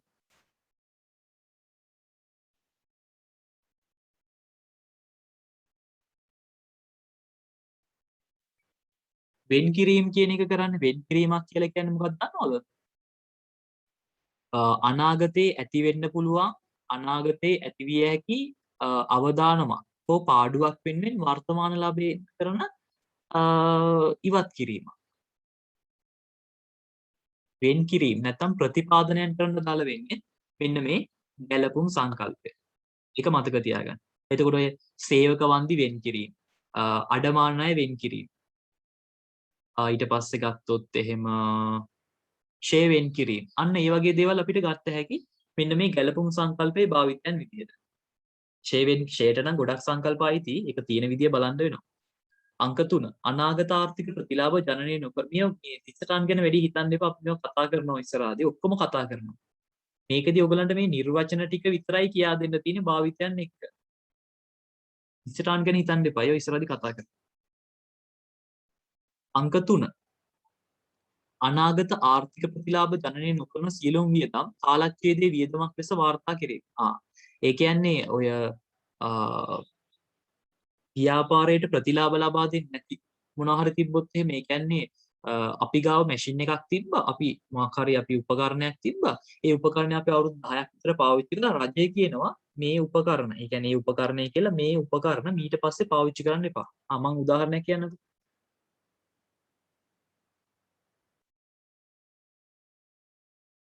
පොලිතින් අපි හිතමු පොලිතින් නිෂ්පාදනය කරන ව්‍යාපාරයක ඔය පොලිතින් උර හදන්න මොකක් හරි මැෂින් එකක් තිබ්බේ මැෂින් එකකින් කරන්න පුළුවන් පොලිතින් උර හදන එක විතරයි. වෙන මුකුත් වැඩක් බෑ පොලිතින් උර හදන එක විතරයි එකෙන් පුළුවන්.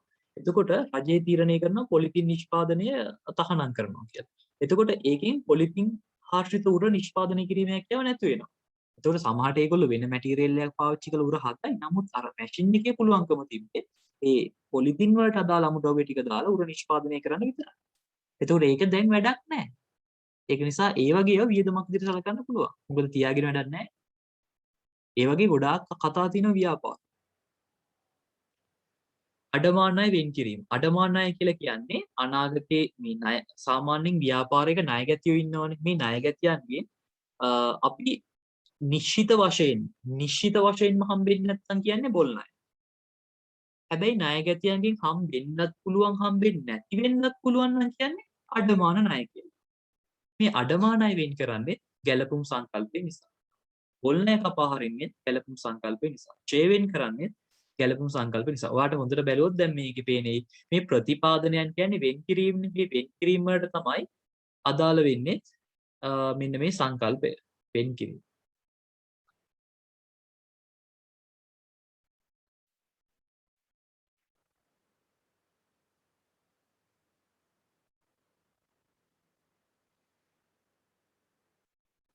බලන්න මෙතන ප්‍රශ්නයක් කියලා තියෙනවා. රුපියල් 14000ක් වටිනා තොගයක් හානි වූ අතර ඒ සඳහා රක්ෂණ ආයතනයක් 50%ක වන්දියක් ලබා දීමට එකඟ වේ. ගැලපුම් සටහන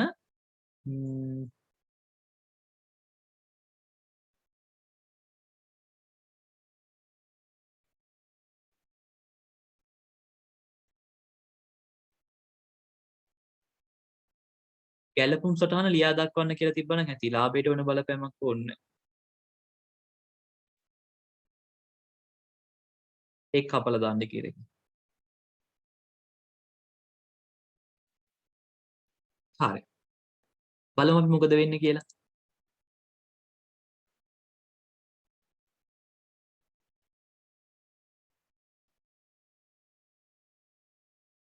බලමු අපි. දැන් ඔයගොල්ලෝ බැලුවොත් එහෙම 14000ක් වටිනා තොගයක් හානි වුණා. 14000ක් වටිනා තොගයක් හානි වුණොත් කොහොමද දන්නවද දිසටහන ලියන්නේ? උඩ බලන්න පුළුවන් නේ. මේ බලන්න අංක 3. තොගයක් හානි වුණොත් මේ දීලා තියෙන නිදසුනක්.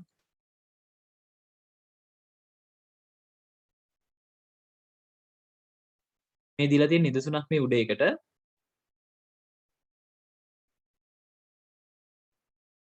තොග හානි.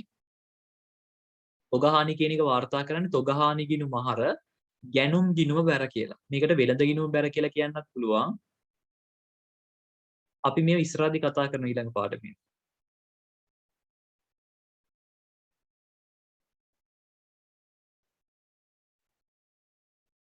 හරි.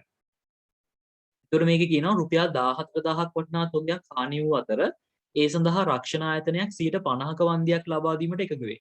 අපි මුලින්ම මේ තොග හානිය වාර්තා කරමුද? තොග හානියක් වුණොත් වාර්තා කරන්නේ මෙහෙමයි.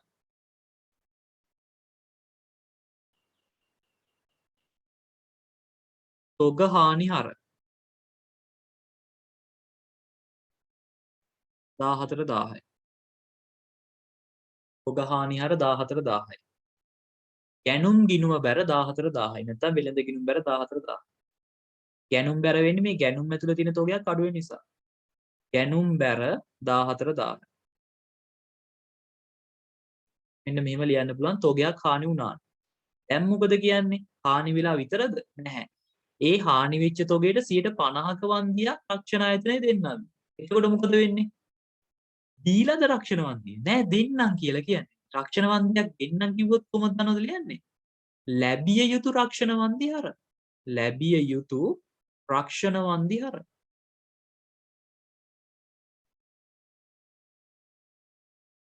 ලැබිය යුතු රක්ෂණ වන්දි හර. මේක පැත්තට ලියවෙන්නේ ගණන් ගන්න එපා. ලැබිය යුතු රක්ෂණ වන්දි හර 7000යි. 7000ක් නේ දෙන්නම් කියන්නේ. ඊට පස්සේ වල ලිව්ව හැකි මොකද්ද වෙන්නේ?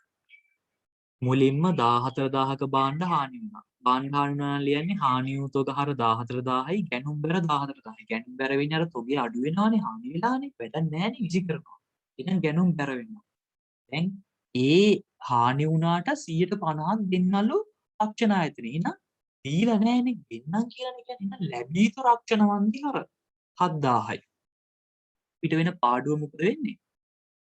අඩු වෙනව නේද? පාඩුව අඩු වෙනවනේ රක්ෂණ ආයතනෙ දෙන්නන්න කියන්නේ. එහෙනම් තොග හානි බැර. මෙන්න මේකයි සිද්ධ වෙන්නේ. තොග හානි බැර 7000යි.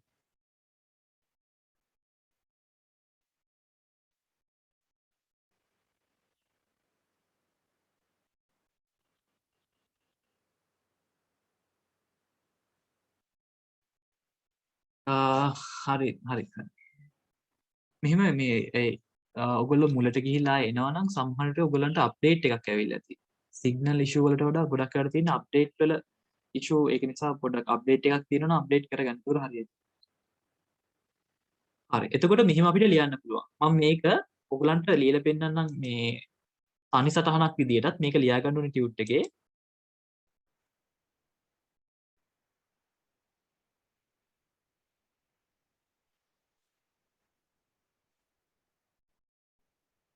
මේ හතරම එකක් විදිහට ලියන්න පුළුවන්. බලන්න හානි වූ තොග හර 14000යි හානි වූ තොග බැර 7000යි. බලන්න මේ පළවෙනි එකයි අන්තිම එකේ දෙකම එකම නමනේ තියෙන්නේ. හානි වූ තොග හර හානි වූ තොග බැර. එහෙනම් අපිට මේ දෙකම එකක් විදිහට ලියන්න පුළුවන්. හානි වූ තොග හර 7000යි. ඊට පස්සේ ගැනුම් බැර. ගැනුම් බැර 14000යි. මේ ඉතින් මම මේ බැර එක ලිව්වා. ඊට පස්සේ ලැබිය යුතු රක්ෂණ වන්දි හර 7000යි. මං හර එක ලියනවා. ලැබිය යුතු රක්ෂණ වන්දි හර. බලන්න මෙන්න මෙහෙමයි ලියන්නේ. එතකොට අපේ අතින් තොගයක් හානි වෙලා රක්ෂණ ආයතනයේ වන්දියක් දෙන්නම් කිව්වනම් අපි ලියන්නේ හානි වූ තොග හර. අපිට වෙන පාඩුව. රක්ෂණ වන්දි හර. ඒ අපිට රක්ෂණ ආයතනයේ දෙන්නම් කියන ගාන. ඊට පස්සේ අඩේ තියෙන බඩු ටික අයින් කරන්න වෙනවානේ. හානි වෙලානේ. එහෙනම් ගැනුම් බැර. මෙන්න මෙහෙමයි ලියන්නේ.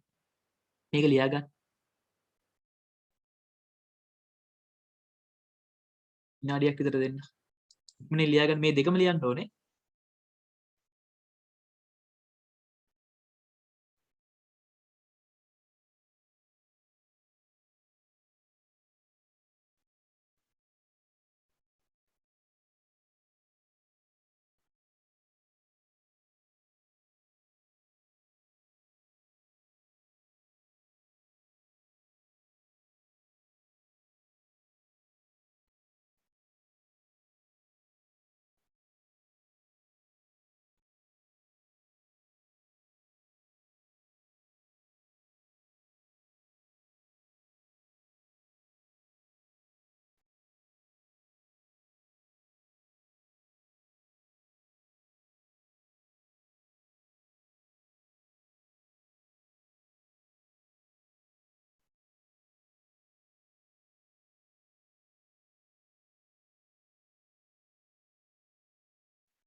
තියරි පාඩම් කම්මැලි තමයි. නමුත් අපි ඒක ඉගෙන ගන්න එපා.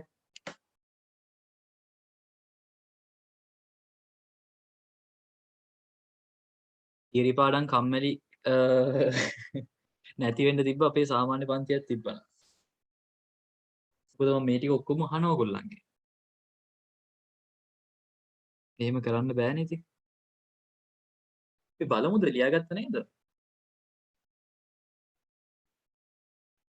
මේකේ මේ රතු පාටින් ලියපු ටික මකන්න වෙනවා. මොකද එතන මම අර කැතට ලියුච්ච නිසා එතන මම ලිව්වේ.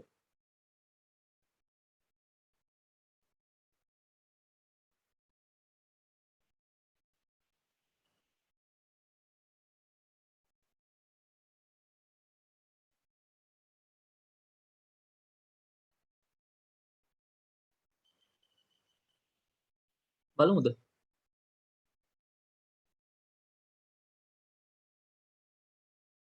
ආරක්ෂණ සංකල්පය.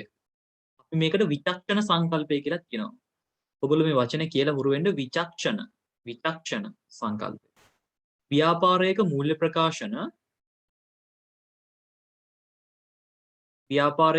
ප්‍රකාශන වත්කම් ආදායම් සාමාන්‍ය තත්ත්වයට වඩා වැඩියෙන් පෙන්눔 නොකරන ආකාරයටත් වගකීම් හා වියදම් අඩුවෙන් පෙන්눔 නොකරන ආකාරයටත් පිළියෙල කළ යුතු බව. අන්න ඒක highlight කරගන්න. ව්‍යාපාරයක වත්කම් ආදායම් අඩුවෙන් පෙන්වන්න එපාලු. වියදම් වගකීම් ව්‍යාපාරයේ තියෙන වියදම් වගකීම් අඩුවෙන් පෙන්වන්නත් එපාලු. ඒ කියන්නේ දැන් අර මේ එකම જાතිය සංකල්ප ටිකක් යන්නේ. ඔයාට මතක නා අර අපි කලින් අර කතා කළේ මොකද්ද මේ ආදායම හඳුනා ගැනීමේ සංකල්පයේදී මතකද? සල්ලි දුන්නට ආදායම හඳුනා ගන්න එපා. ඒ කියන්නේ බලන්න අපිට සල්ලි ටික හම්බ වුණාට ආදායමක් විදිහට හඳුනා ගන්න එපා. මෙතනත් කියන්නේ ඒක තමයි. වත්කම් ආදායම් වැඩියෙන් පෙන්වන්න එපා. ඒ වගේම තමයි වගකීම් වියදම් අඩුවෙන් පෙන්වන්න එපා. මේකට මම උදාහරණයක් කියන්නම්. ව්‍යාපාරයේ සේවකයෙක් ව්‍යාපාරයට විරුද්ධව නඩුවක් දානවා. ඒකත් ගනුදෙනුවක් ළමයි.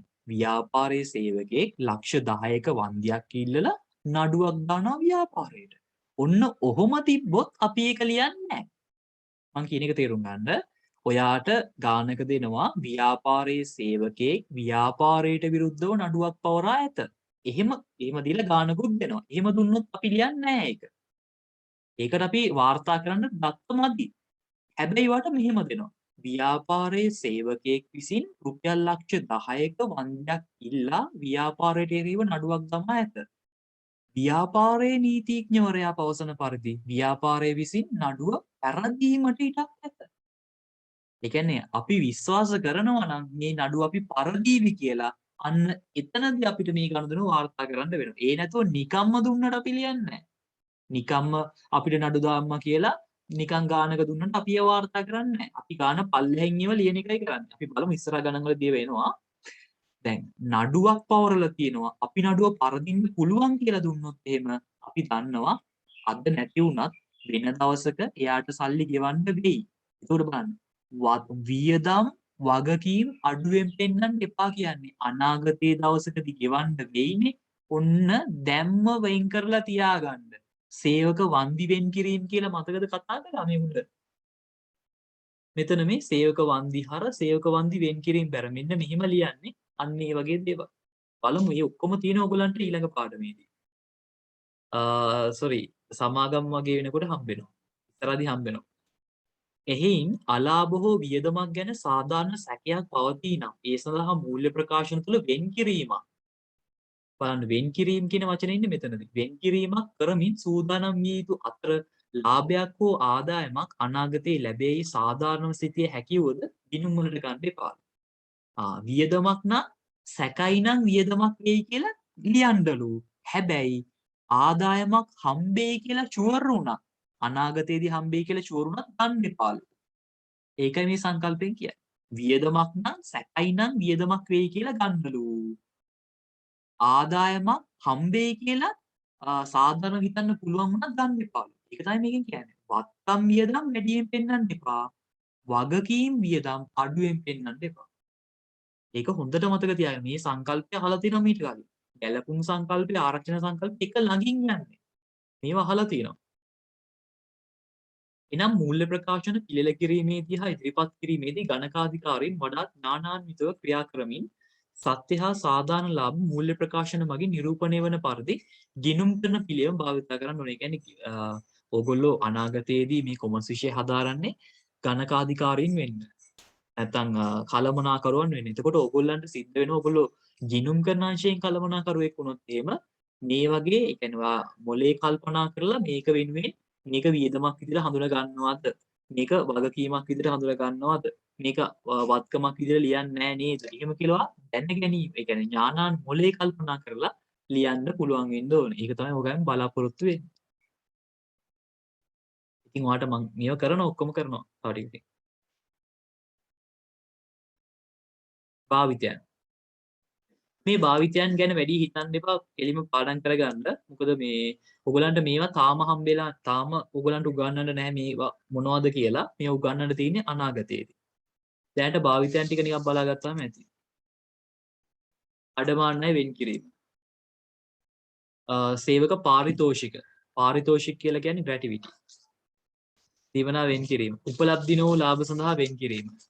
දේපල පිරිත උපකරණ ෂේ වෙන් කිරීම. මේ ටික පොඩක් හයිලයිට් හරි කරගන්නවද?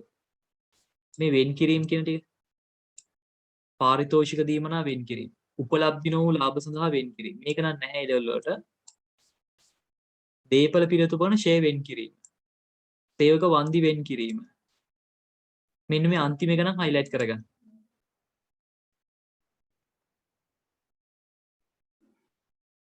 දැන් එතකොට ඔයගලන්ට සැක පොඩි ප්‍රශ්නයක් තියෙන්න පුළුවන් මේ උඩ එකෙත් මේවා තිබ්බනේ කියලා. ඔව්. දැන් මේවා දෙයක් තියෙනවා. අර එකම ගනුදෙනුව සංකල්ප කිහිපයකට බලපාන්න පුළුවන්. එතකොට ඔයා තීරණය කරන්න ඕනේ මේ ඔයාට දෙන ගනුදෙනුවට වඩාත්ම අදාළ වෙන්නේ මොකක්ද කියලා. ඒක ඉතින් තීරණය කරන්න වෙනවා. අපි ඉතින් අභ්‍යාස කීපයක් කරලා බලමු. බොහෝ විට මේ වෙන් කිරීම කියන සෙට් එකම අදාළ වෙන්නේ බොහෝ විට වෙන් කිරීම ඔක්කොම අදාළ වෙන්නේ ආරක්ෂණ කියන එකට. බොහෝ විට අර මෙන්න මේ ටික මෙතන දීලා තියෙන මේ භාවිතයන් ටික මේ දීලා තියෙන ගැලපුම් සංකල්පයේ භාවිතයන් මෙන්න මේ ගැලපුම් සංකල්පයේ දීලා තියෙන භාවිතයන් මෙන්න මේ හතර තමයි සාමාන්‍යයෙන් අපි ගැලපුම් සංකල්පයටම ආවේනික වෙච්ච භාවිතයන් විදිහට සලකන්නේ. ඒ හැර ඉතින් වෙන වෙන අවස්ථාවලදී අදාළත්වයක් තියෙන්න පුළුවන්. ගණන් හදලා තමයි මේ පළපුරුද්ද ගන්න වෙන්නේ ඔයගොල්ලන්ට. එතකොට ඔයා මතක තියාගන්න සමහර විට වාගේ උත්තරේට සංකල්ප දෙකක් අදාළ නම් සංකල්ප දෙකටම ලකුණු දෙනවා. එහෙම එකක් තියෙනවා. හැබැයි A level paper එකේ බොහෝ විට දෙන්නේ දෙකක් අදාළ වෙන ඒවා නෙමෙයි එකක්ම අදාළ වෙන ඒවා. සමහරට වඩාත්ම නිවැරදි උත්තරේ ගන්න ඕනේ සංකල්ප. එහෙම තමයි තියෙන්නේ. මම කියා දෙන්න ඕගොල්ලන්ට. මේ කොහොමද ගන්න කියලා. මේ ඉතින් අර එක දවසෙන් කියා දෙන්න බෑ. ටික දවසක් යනවා ඉතින්. අභ්‍යාස කරන්න එපා.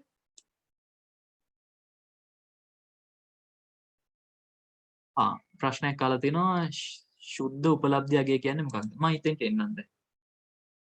හරි. ශුද්ධ උපලබ්ධිය අගය කියලා කියන්නේ මෙන්න මේ වගේ දෙයක්.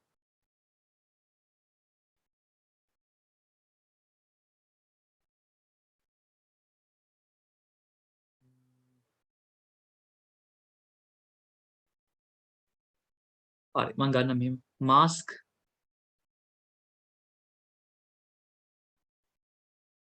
ගමු අපි. ඔයා පොඩි බිස්නස් එකක් කරනවා මාස්ක් අරගෙන විකුණනවා. ඒ කියන්නේ ওই පහුගිය ටිකේ දැන් මාස්ක් විකුණන තැනුත් සෑහෙන්න තියෙනවානේ. ඔයා පොඩි බිස්නස් එකක් කරනවා මාස්ක් අරගෙන විකුණනවා.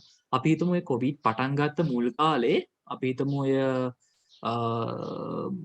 ටිකක් අපි හිතමු අර පොඩි සර්ජිකල් මාස්ක් තියෙන අන්න ඒවා ඔගොල්ලෝ ගන්නවා රුපියල් 100ක් දීලා පහක්. රුපියල් 100කට පහක් ඕගොල්ලෝ ගන්නවා.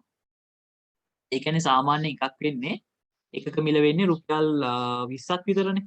ඒක ඒ කියන්නේ පටන් ගත්ත මුල් කාලේ කොවිඩ් පටන් ගත්ත මුල් කාලේ ඕගොල්ලෝ රුපියල් 100ට මාස්ක් පහක් ගන්න පුළුවන්. හරිද? අපි හිතමු ඕගොල්ලන්ගේ ෂොප් එකේ මාස්ක් තියෙනවා කියලා රුපියල් 100ට පහ ගානේ අරගෙන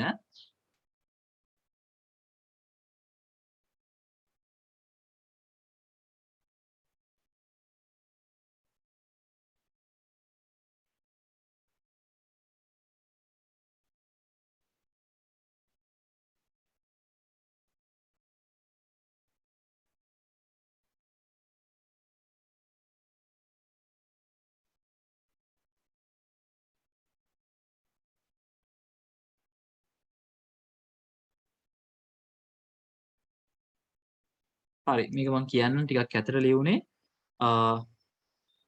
රුපියල් 100ට පහක් බැගින් ඒ කියන්නේ රුපියල් 100කට පහක් බැගින්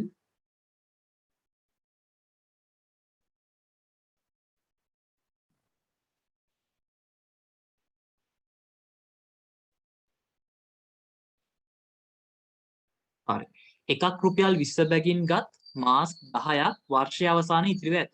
ඒ කියන්නේ ඔන්න ඔයා මාස්ක් අරගෙන විකුණන ව්‍යාපාරයක් තමයි කර ඉන්නේ. ඔයාගේ ව්‍යාපාරයේ රුපියල් 20 ගානේ ගත්ත මාස්ක් 10ක් ඉතුරු වෙලා තියෙනවලු අවුරුද්ද අවසානයේ. රුපියල් 20 ගානේ ගත්ත මාස්ක් 10ක් ඉතුරු වෙලා තියෙනවලු. හරිද? එතකොට ඇහුවොත් වර්ෂය අවසානයේ මාස්ක් වල පිරිවැය කීයද කියලා ඔයා කියන්නේ කෙලින්ම රුපියල් 200යි. මාස්ක් වල පිරිවැය කීයද කියලා ඇහුවොත් ඔයා කියන්නේ රුපියල් 200යි. මෙමය කියන්නේ. ඕගොල්ලෝ ඇහුවේ මගෙන් ශුද්ධ උපලබ්ධිය කියන්නේ මොකක්ද? ශුද්ධ උපලබ්ධිය කියලා කියන්නේ දැන් ඔයාගේ ෂොප් එකේ තියෙන මාස්ක් වල වටිනාකම රුපියල් 200යිනේ. හැබැයි ඔයා බලනවා මේ මාස්ක් 10 මේ දැන් ඔයාගේ ෂොප් එකේ තියෙන මාස්ක් 10ම ඔයා මාකට් එකෙන් ගන්නවා නම් වෙළඳ පොලෙන් ගන්නවා නම් කීයකට ගන්න පුළුවන්ද කියලා. ඔයා කල්පනා කරලා බලන්න. ඔයා ගත්තේ 20 ගානේ. මං කතා කරන්නේ එතන නෙමෙයි. මේ ඔයාගේ ව්‍යාපාරයේ තියෙන මේ જાතියේම මාස් 10ක් වෙළඳ පොලේ ගන්න පුළුවන් කීයටද කියලා මේ අවුරුද්ද අවසානයේ. ඒතර ඔයා දැනගන්නවා එකක් 15 ගානේ ගන්න පුළුවන්. රුපියල් 15 බැගින් ගන්න පුළුවන් කියලා ඔයා දැනගන්නවා. එතකොට ඔයා බලන්න එතකොට මගේ කඩේ රුපියල් 200ක් වටින මාස්ක් තිබ්බට වෙළඳ පොලේ මේක වටින්නේ රුපියල් 15 ගානේ 10ක්. ඒ කියන්නේ රුපියල් 150යි වටින්නේ. මෙන්න මේකට තමයි කියන්නේ ශුද්ධ උපලබ්ධිය අගය. ව්‍යාපාරයේ තියෙන භාණ්ඩ තොගය නැවත වෙළඳ පොලෙන් ලබා ගන්න පුළුවන් අගය. අන්න ඒ වගේ සරල නිර්වචනයක් තියාගන්න.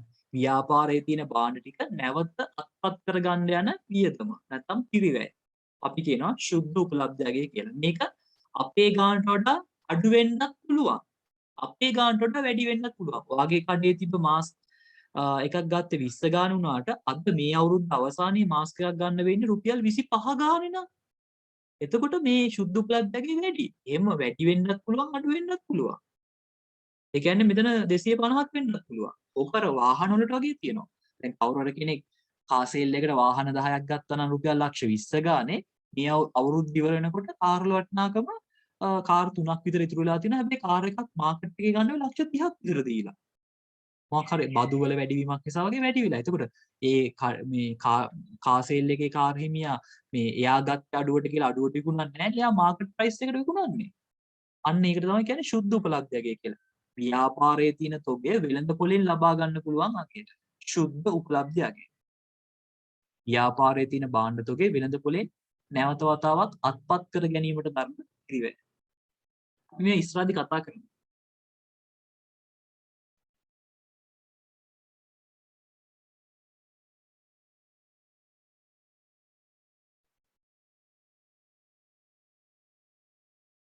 බලමු අපි. ඊට පස්සේ දීලා තියෙනවා මේ අඩමානය වෙන් කිරීමට දරන දිස්ත්‍රාන් කීපයක්. මම මේ ටික කරන්නේ නැහැ. මේකට හේතුව මම මේ ටිකම ඔයගලන්ට කරනවා ඊළඟ පාඩමේ. මේ ඊළඟ පාඩමේ කොටස් ටිකක් තියෙනවා. ඒ කියන්නේ ඊළඟ පාඩම කියා දෙද්දි අපි සංකල්ප පාඩම කියා දෙනවා.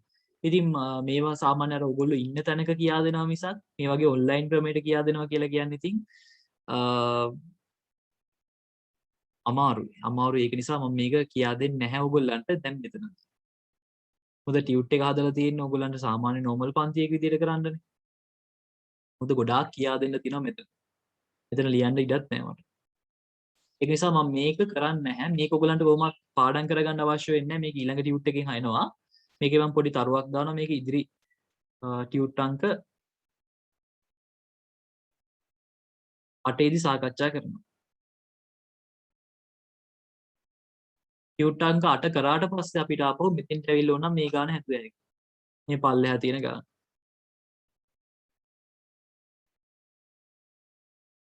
හරි. අපි ඊටු සංකල්ප ටිකක් බලමු ටක් ගාලා. ප්‍රමාණාත්මක සංකල්පය. ඒකට අපි වැදගත් භවයේ සංකල්පය කියලාත් කියනවා. යම්කිසි තොරතුරක් අතහැරීමෙන් හෝ වර්ධසාගත ලෙස ඉදිරිපත් ලෙස වෙන්න ඕන මෙතන.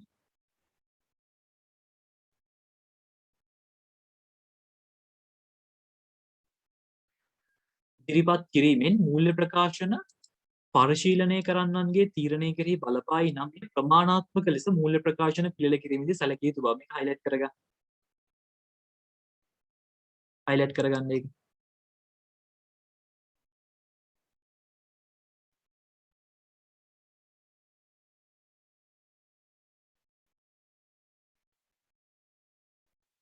හරි නේද? ඊට පස්සේ බලන්න. ප්‍රමාණාත්මක බව යනු අයිතමේ ඇති වැදගත්කමයි. ව්‍යාපාර කටයුතු වල ප්‍රමාණය සහ ස්වභාවය මත වැදගත්කම තීරණය වේ. එම නිසා මේ වැදගත් බව සංකල්පය ලෙස හඳුන්වයි කියලා තියෙනවා. අපි ඒකට ඉලක්කම් දෙකම නැත්නම් highlight කරගමු. යනෝ ගිණුම් කරන තොරතුරු වාර්තා කරන්නේදී කිසියම් ගනුදෙනුවක් වත්කමක් ලෙස වාර්තා කරන්නේද වියදමක් ලෙස වාර්තා කරන්නේද වෙනත් අයිතමයක් ලෙස වාර්තා කරන්නේද යන්න තීරණය වන්නේ මේ සංකල්පය අනුවයි. ඒ කියන්නේ අපි තොරතුරක් වාර්තා කරනකොට ඒක වත්කමක් විදිහට ලියනවද වියදමක් විදිහට ලියනවද කියලා බලන්නේ මේ සංකල්පය. මතකද ස්ටෙප් එකේ කතාව. බලන්න භාවිතයන් ආයතනයකට සිදුරු ඉදිනයක්. ඒ කියන්නේ පංචයක. කටු ඇමුණුම් යන්ත්‍රයක්. ඒ කියන්නේ ස්ටෙප්ලර් එකක්. මිලදී ගැනීම වියදමක්සේ ලාභ ලාභ ගිණුමට ලියා හැරීම. අපි ඒක highlight කරගමුද? නැත්නම් යටින් ඉඟරක් අඳගමු. ඒ කියන්නේ ඔය වටිනාකමින් අඩුවත්කම් ගත්ත වෙලාවෙම වියදමක් විදිහට සලකන්නේ මේ සංකල්ප නිසා. ඔය ෆයිල් කවරයක්, කතුරක්, ස්ටෙප්ලර් එකක්, ඒ වගේ දේවල් කැල්කියුලේටරයක් ගත්ත වෙලාවෙම වියදමක් විදිහට සලකන්නේ මේ සංකල්ප නිසා. ඒ වගේම මේක තව භාවිතයක් තියෙනවා. සමාගමක අධ්‍යක්ෂවරයෙකුට දුන්නයි කොතෙක් කුඩා ප්‍රමාණයක් වුවද වෙනම අනාවරණය කරන්න වෙනවා. අධ්‍යක්ෂවරයෙක් සමාගමෙන් ණයක් ගත්තොත් කොච්චර පොඩි ගාණක් වුණත් කමන්නේ ලියන්න නම් වෙනවා. නැත්තම් එයා කියන්න පුළුවන් මම පොඩි ගාණයිනේ ගත්තේ ඔක ලියන්න ඕනේ නෑනේ කියලා. එහෙම බෑ. ලියන්න ඕන අනිවාර්යයෙන්. ඒකත් පොඩ්ඩක් මාක්කයක් දාගන්න. නිෂ්පාදන ආයතනයක මෙවලම් අමතර කොටස් මිලදීගත් අවස්ථාවෙන් වියදමක්සේ සැලකීම. මෙතන මේ මෙවලම් අමතර කොටස් කියලා කියන ළමයි දැන් හිතන්න ඔය මේ මම උදාහරණයකින් කියන ඇඟලුම් කර්මාන්ත ශාලාවක මෙවලම් අමතර කොටස් කියලා කියන්නේ අර හිම අර තියෙන පොඩි කතුර වගේ උපකරණයක් ඔය රෙදි වල තියෙන ඔය නූල් කෑලි වගේ දේවල් කපලා දාන්න. අන්න ඒ වගේ දේවල්.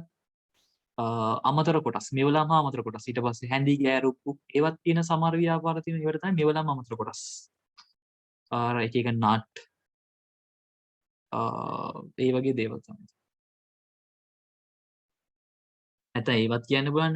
දැන් ඇඟලුම් කර මොකක් හරි මට මතක් වෙන්නේ නැහැ කියන්න මොකක් හරි ඔය යකඩ ඇන ඊට පස්සේ ස්ක්‍රූපිනියන් සෙට් එකක් මිටියක් අන්න ඒවත් ගන්න ඕනේ. ඒව තමයි මෙවලම අමතර කොටස් කියලා කියන්නේ. ඒවත් වත්කම් විදිහට සමහරු තියා ගන්න හදනවානේ. දැන් අඬුවක් ගත්තාම මිටියක් ගත්තාම ඒව ගත්ත වෙලාවෙම වියදමක් විතර දාන්න. ඕව තියාගන්න ඕනේ නැහැ. වටිනාකම් වැඩි දේවල් නෙමෙයි. ගත්ත වෙලාවෙම වියදමක්සේ සලකන්න ඕනේ. ඓතිහාසික පිරිවේ සංකල්පය.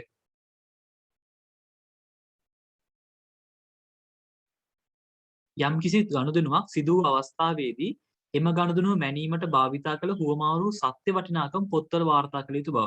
ඒ කියන්නේ අපි ගනුදෙනුවක් වුණාට පස්සේ වෙන වෙලාවෙදී වෙච්ච ඇත්ත ගාන පොත්වල වාර්තා කරන්න කියන එකයි මේ සංකල්පයෙන් කියන්නේ. හැබැයි මේකට මේ සංකල්පයේ 100% නිවැරදිම සංකල්පයක් නෙමෙයි. මේක වැරදි. මේ කියන්නේ මේක අපිට ප්‍රතික්ෂේප කරන්න වෙන අවස්ථා තියෙනවා. මොකද අපේ ගෙදර ඕගොල්ලෝ ඉන්නේ ගෙදර මීට අවුරුදු 20කට විතර කලින් රුපියල් 50000කට ලක්ෂයකට වෙන්න ගන්න ඇත්තේ. හැබැයි අද වෙනකොට ඒක ලක්ෂ 20ක් 30ක් 40ක් 50ක් ලක්ෂ 100ක් විතර වටිනවා ඇති. එතකොට අර ගත්ත ගානට පෙනෙන එක සාධාරණ නැහැ.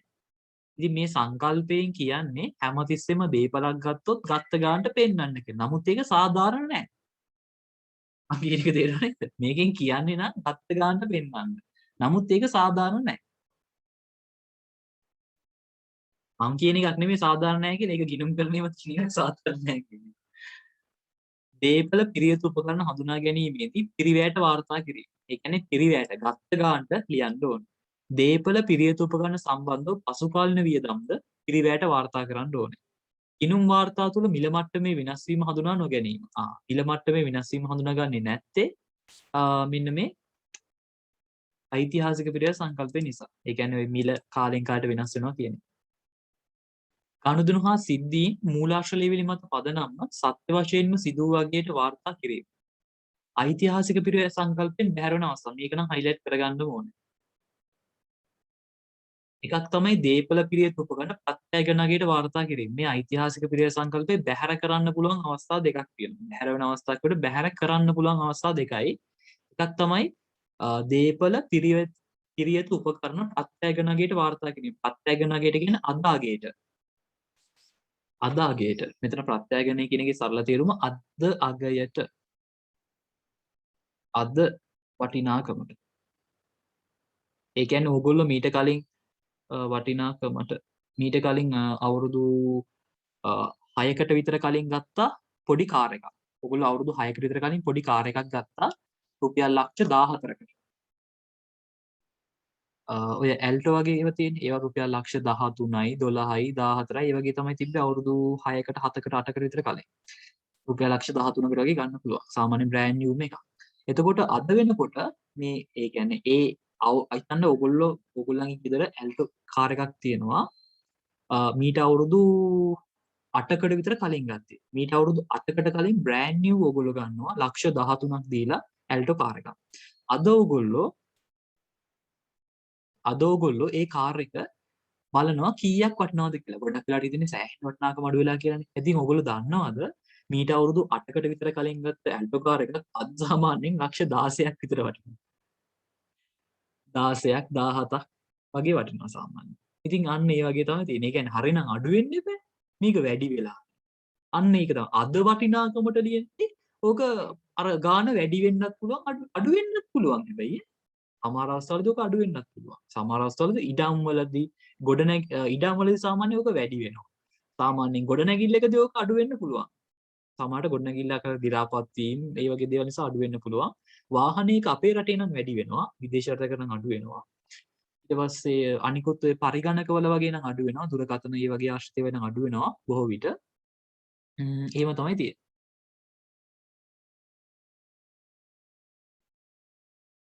ඊට පස්සේ බලමු අපි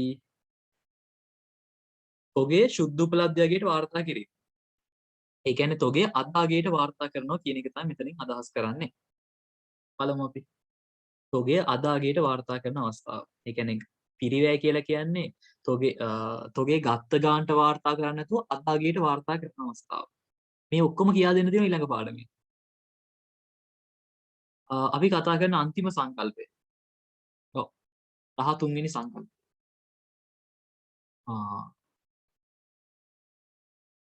මාර වැඩි. අපිට සංකල්ප ටික මතක් කර කර ඉන්න බැරුව ගියා නේද? මාර ප්‍රශ්න. 13 වෙනි සංකල්පේ කතා කරන්න කලින් මුලින්ම එකපාරක් මතක් කරමුද? අපි කතා කරපු පළවෙනි සංකල්පේ ඒකක සංකල්පේ. ඒකක සංකල්පෙන් කිව්වේ මොකක්ද? ගිණුම් කරණයේදී ව්‍යාපාරයේ එහි අයිතිකරුගෙන් හා අනිකුත් බාහිර පාර්ශ්වයන්ගේ වෙනම පැවැත්මක් ඇති ඒකකයක් ලෙස උපකල්පනය කිරීම. මේකේ භාවිතයන් මොනවද? අයිතිකරු ව්‍යාපාරයට යොදන දේවල් ප්‍රාග්ධන ලෙස හඳුනා ගැනීම. අයිතිකරු ව්‍යාපාරයෙන් ගන්න දේවල් ගැණිලි ලෙස හඳුනා ගැනීම. මූල්‍ය ප්‍රකාශන පිළිල කරනකොට අයිතිකරුගේ නම සඳහන් නොකර ව්‍යාපාර නම සඳහන් කිරීම. අයිතිකරුවන්ගේ පුද්ගලික දේපල ව්‍යාපාරය තුළ නොපෙන්වීම. මොකද්ද? ඒක පුද්ගල ව්‍යාපාරයක හවුල් ව්‍යාපාරයක ආදායම් බදු ගෙවීම ගැණිලි ලෙස සැලකීම. ඔය ටික තමයි භාවිතයන් වෙන්නේ. ඊට පස්සේ අපි දෙවෙනියට කතා කළේ අඛණ්ඩ පැවැත්මේ සංකල්පය. අඛණ්ඩ පැවැත්මේ සංකල්පය කිව්වේ මොකක්ද? ව්‍යාපාරයේ දිගින් දිගට පවත්නා ව්‍යාපාරයක් වශයෙන් අනාගත දැකිය හැකි කාලයක් සඳහා අඛණ්ඩව පවතින බව. මේකේ භාවිතයන් මොනවද? මේකට අපි අවිච්ඡින්නතා සංකල්පය කියලා කිව්වනේ. ඔව් අවිච්ඡින්නතා සංකල්පය කියලා කිව්වා. මේකේ භාවිතයන් ගත්තොත් වත්කම් වගකීම් හිමිකම් ඉදිරියට අරගෙන යනවා. ජංගම වත්කම් ජංගම නොවන වත්කම් වර්ගීකරණය කරනවා. ජංගම වගකීම් ජංගම නොවන වගකීම් වර්ගීකරණය කරනවා. අයබාර වියදම් ප්‍රාග්ධන වියදම් වර්ගීකරණය කරනවා. හවුල් ව්‍යාපාරයක ජංගම ගිණුම් ප්‍රාග්ධන ගිණුම් වර්ගීකරණය කරනවා. දේපල පිරියත උපකරණ ඡය කිරීමට පදනම සපයනවා. ඊට පස්සේ කතා කළා තුන්වෙනියට කාලක්තිද සංකල්පය. කාලක්තිද සංකල්පය කිව්වේ ව්‍යාපාරයේ මූල්‍ය ප්‍රතිඵල මැනපැරීමට අකණ්ඩු ජීවිත කාලයේ කුඩා කොටස් වලට බෙදිය යුතු බව. මේ සංකල්ප නිසා තමයි අපි ගාණක් හදද්දී අර උඩින් කාල සීමාව සඳහන් කරන්නේ. ඊට පස්සේ හතරවෙනියට කතා කළා මූල්‍ය මිනුම් සංකල්පය. මූල්‍ය මිනුම් සංකල්පය කිව්වේ මොකක්ද? මූල්‍ය ප්‍රකාශන පිළිල කරද්දී මුදලින්ම ඉන්න පුළුවන් දේවල් පමණක් සැලකිලිට ගන්න ඕනේ කියන එක. මේක නිසා තමයි අපි ගාණක් හදද්දී රුපියල් කියලා දාන්නේ. ඒ කියන්නේ අර දක්ෂ සේවකයන් හිටියට වැදගත් මූල්‍ය නොවන තොරතුරු තිබ්බොත් හෙළිදරව් කරන්නේ නැත්තේ මේ සංකල්පය නිසා. පස්වෙනියට අපි කතා කළා උපචිත සංකල්පය. ලැබුණා හෝ නොලැබුණා කාලයට අදාළ සියලුම ආදායම් ප්‍රභවයන් ගෙව්වා හෝ නොගෙව්වා කාලයට අදාළ සියලුම වියදම් ප්‍රභවයන් මූල්‍ය ප්‍රකාශන තුළට ගත යුතු බව කියලා කතා කළේ මෙන්න මේ උපචිත සංකල්පය. උපචිත සංකල්පේ භාවිතයන් උනේ ලැබී යුතු ආදායම් ඉදිරියට කළ වියදම්. ලැබී යුතු ආදායම් කලින් ලද ආදායම් ගැලපීම සිදු කර වර්ෂයට අදාළ ආදායම ලාභ ගිණුමට බැර කිරීම. ගෙවී යුතු වියදම් ඉදිරියට කළ වියදම් ගැලපීම සිදු කර වර්ෂයට අදාළ වියදම ලාභ ගිණුමට හර කිරීම. ඊට පස්සේ ගෙවී යුතු වියදම් කලින් ලද ආදායම් ජංගම වගකීමක් ලෙස හඳුනා ගැනීම. ආයෙ මොකද්ද? ඉදිරියට කළ වියදම් ලැබී යුතු ආදායම් ජංගම වත්කමක් ලෙස හඳුනා ගැනීම. ණය ගැතිව ණය හිමි වර්ග කිරීම. මෙන්න මේ ටික කතා කළේ උපචිත සංකල්පයෙන්. ඊට පස්සේ අපි 6 වෙනියට කතා කළා සංගතතා සංකල්පය. සංගතතා සංකල්පයෙන් තමයි අද දවසේ පටන් ගත්තේ. සංගතතා සංකල්පයෙන් අපි කිව්වේ එක් ගිණුම් කාල සීමාවකදී අනුගමනය කළ ගිණුම් කරන ක්‍රම හා ප්‍රතිපත්ති අඛණ්ඩව සෑම ගිණුම් කාලච්ඡේදයකදීම භාවිතා කරන්න ඕනේ කියන එක. ඊට පස්සේ අපි කතා කළේ මොකද්ද? ඒකේ භාවිතයන් විදිහට කතා කළා ෂේ කිරීමේ ප්‍රතිපත්ති තොගාගේ කිරීමේ ප්‍රතිපත්ති වෙනස් නොකර භාවිතා කරන්න කියලා. නමුත් මේ ප්‍රතිපත්තියක් වෙනස් කරන්න පුළුවන් අවස්ථා දෙකක් තියෙනවා කියලා කිව්වා. වෙනත් ගිණුම් කරන ප්‍රමිතියක අවශ්‍යතාවය මතයි ගිණුම් කරණය තුළින් සත්‍ය හා සාධාරණ තත්ත්වයක් නිරූපණය කිරීමක් අවශ්‍ය වෙන වෙලාවකදී කියලා කිව්වා. ඊට පස්සේ මොනවද?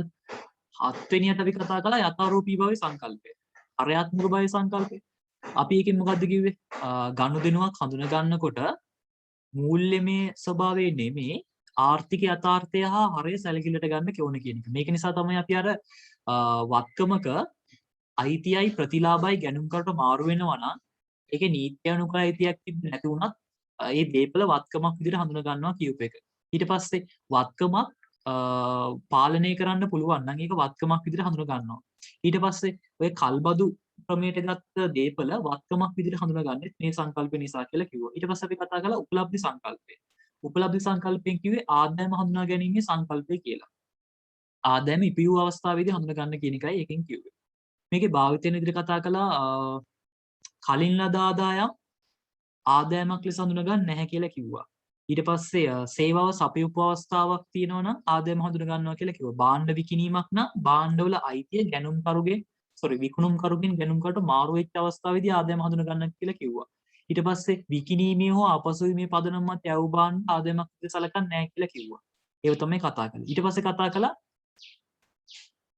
ගැලපුම් සංකල්පය. ගැලපුම් සංකල්පය. ගැලපුම් සංකල්පයෙන් මොකක්ද කිව්වේ? ගැලපුම් සංකල්පයෙන් අපි කතා කළේ ව්‍යාපාරයක ආදායමට අදාළ වියදම හඳුනා ගන්න ඕනේ කියන එක. ඒකේ භාවිතයන් විදිහට කතා කළේ ආදායමට අදාළ වියදම හඳුනා ගන්නවා, ලාභය හඳුනා ගන්නවා. ඊට පස්සේ විකුණුම් වලින් විකුණුම් පිරිවැය අඩු කරද්දී අවසාන තොගේ ගලපනවා. අවසාන තොගේ ගලපන්න අදාළ වෙන්නේ මේ සංකල්පය කියලා කිව්වා, ගැලපුම් සංකල්පය. ඕක තමයි කතා කළේ. ඊට පස්සේ කතා කළා ආරක්ෂණ සංකල්පය. මොකද්ද කිව්වේ? වත්කම් ආදායම් වැඩියෙන් පෙන්වු නොවන ආකාරයටත් වියදම් වගකීම් අඩුවෙන් පෙන්වු නොවන ආකාරයටත් මූල්‍ය ප්‍රකාශන හදන්න ඕනේ කියන එක. ඒකේ භාවිතයෙන් තමයි පාරිතෝෂික දීමනා වෙන් කිරීම, සේවක වන්දි වෙන් කිරීම, අඩමානය වෙන් කිරීම, ඡය වෙන් කිරීම. මොනවාද? තව ගත්තොත් එහෙම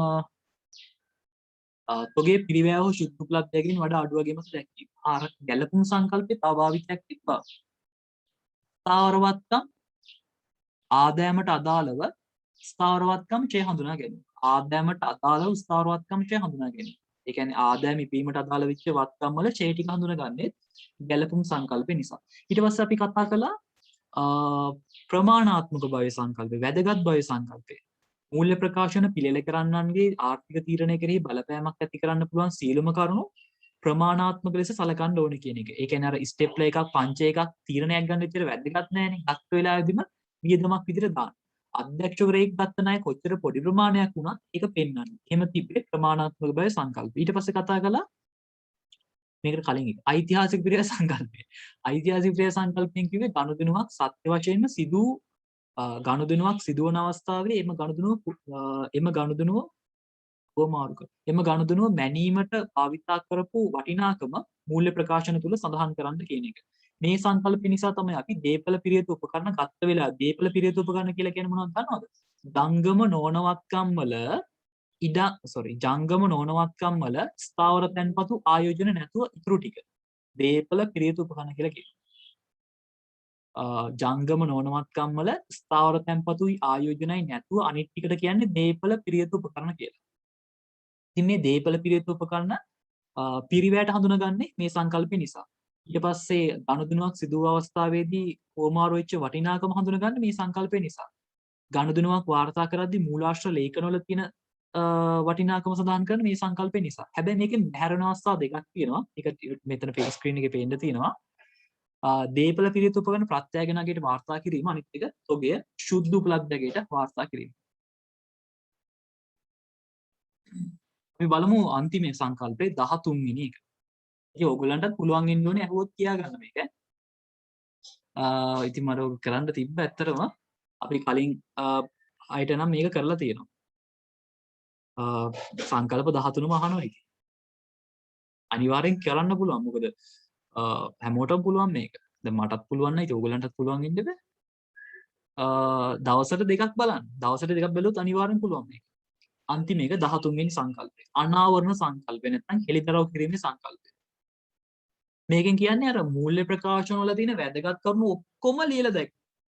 මූල්‍ය ප්‍රකාශන හදද්දී වැදගත් කියලා හිතන ඔක්කොම දේවල් දාන පල්ලෙහෙන් ලියන්න. ඒක තමයි මේකේ සරලම තේරුම වෙන්නේ. මූල්‍ය ප්‍රකාශන පිළිල කිරීමේදී භාවිතා කරන්නන්ගේ ආර්ථික තීරණය කෙරෙහි බලපාන සියලුම කරුණු මූල්‍ය ප්‍රකාශන මගින් හෙළිදරව් කරන්න ඕනේ කියන්නේ. ඒ කියන්නේ දාන පල්ලෙහෙන් අපි ලියන මොනවද මේකේ තිබු වැදගත් දේවල් කියලා. මේකට ගොඩක් වෙලා කියන්නේ සටහන් ලියනවා කියලා. මං ගිය සතියේ ඔයගලන්ට ඒක පෙන්නුවා ස්ක්‍රීන් එකේ දාලා. අර අච්චු පොතේ ගුරු පොතේ සිලබස් එකේ ඔයගලන්ගේ ප්‍රශ්නයක් පෙන්නලා කිව්වේ. භාවිතයෙන් ගත්තොත් දීපල පිරියත උපකරණ සම්බන්ධව සහ එහි පිරිවැය සමුච්චේෂය යනාදීන්ගෙන් කාලච්ඡේදය ඇති වෙනස හෙළිදරව් කරනවා. පොදු සමාගම් වල ආදායම් ප්‍රකාශනය තුර බදු පෙර ලාභය ගණනය කිරීමේදී ඇතුළත් කළ යුතු අයිතම අනාවරණය කිරීම. අන්න ඒක පොඩ්ඩක් highlight කරගන්න. මේක ඔයගලන්ට දැම්ම තේරෙන්නේ නැහැ. මොකද මේවා තාම නැහැ. මේ වෙන්නේ 13 දී. 13 වසරට ගිහිල්ලා මේ පියුට් එක පාඩම් කරන කල නම් ඉන්න එපා. හැම පාඩම් කරගන්න. 13 දී මේව හම්බ වෙනවා. තොග වර්ගීකරණය. ව්‍යාපාරික සාමාන්‍යයෙන් තොග වර්ග තුනක් තියෙනවා. එකක් තමයි අමුද්‍රව්‍ය තොගය, නොනිමි තොගය, නිමි තොගය. මම ඒකත් කියා දෙන්නම් ඉස්සරහා පාඩම් වලදී. මූල්‍ය ප්‍රකාශන පිළිල කිරීමේදී ඒවා භාවිතා කළ ගිණුම් කරන ප්‍රතිපත්තිය. ඒ කියන්නේ අර ෂෙය ගණනය කළේ සරල මාර්ග ක්‍රමයටද? තොග අගය කරේ මොන ප්‍රතිපත්තියටද? FIFO ද වැක්ද? අන්න ඒ වගේ ලියන්න ඕනේ. මම අද මේව කියා දුන්නා. මූල්‍ය ප්‍රකාශන වල මුහුණට සාරාංශගතව ඉදිරිපත් කළ අගයන් වෙනුවෙන් සවිස්තරාත්මක තොරතුරු සටහන් ඉදිරිපත් කරන්න දාලා වෙන්නේ මේ සංකල්පය නිසා. ඔයගලන්ට වැඩිපුරම ඇවිල්ලා තියෙන්නේ මේ සංකල්පයෙන් මෙන්න මේ භාවිතය. මේක තමයි වැඩිපුරම ඇවිල්ලා තියෙන්නේ.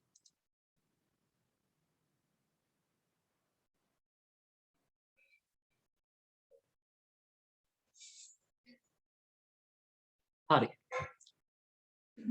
බලමු අපි ප්‍රශ්න අංක 19. අපෙන් අහලා තිනවා ගිණුම් කරන මූලධර්ම යන පදේ කෙටියෙන් පැහැදිලි කරන්න කියලා. ඔයාලට එතන ලියා ගන්න පුළුවන්. අපි එතන ලියා ගමු.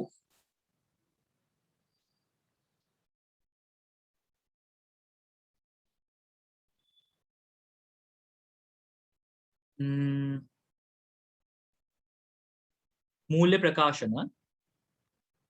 ප්‍රකාශන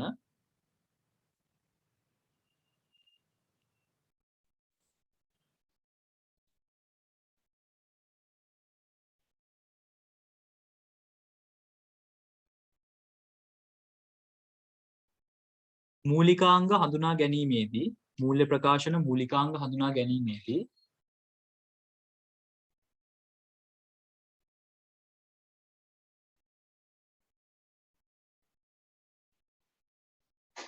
සහ මැනීමේදී යොදා ගන්නා පොදුවේ පිළිගත් මූලධර්ම. යොදා ගන්නා පොදුවේ පිළිගත් මූලධර්ම. නැත්නම් උපකල්පනය. යොදා ගන්නා පොදුවේ පිළිගත් මූලධර්ම. මූලධර්ම කියලා ලියන්නකෝ.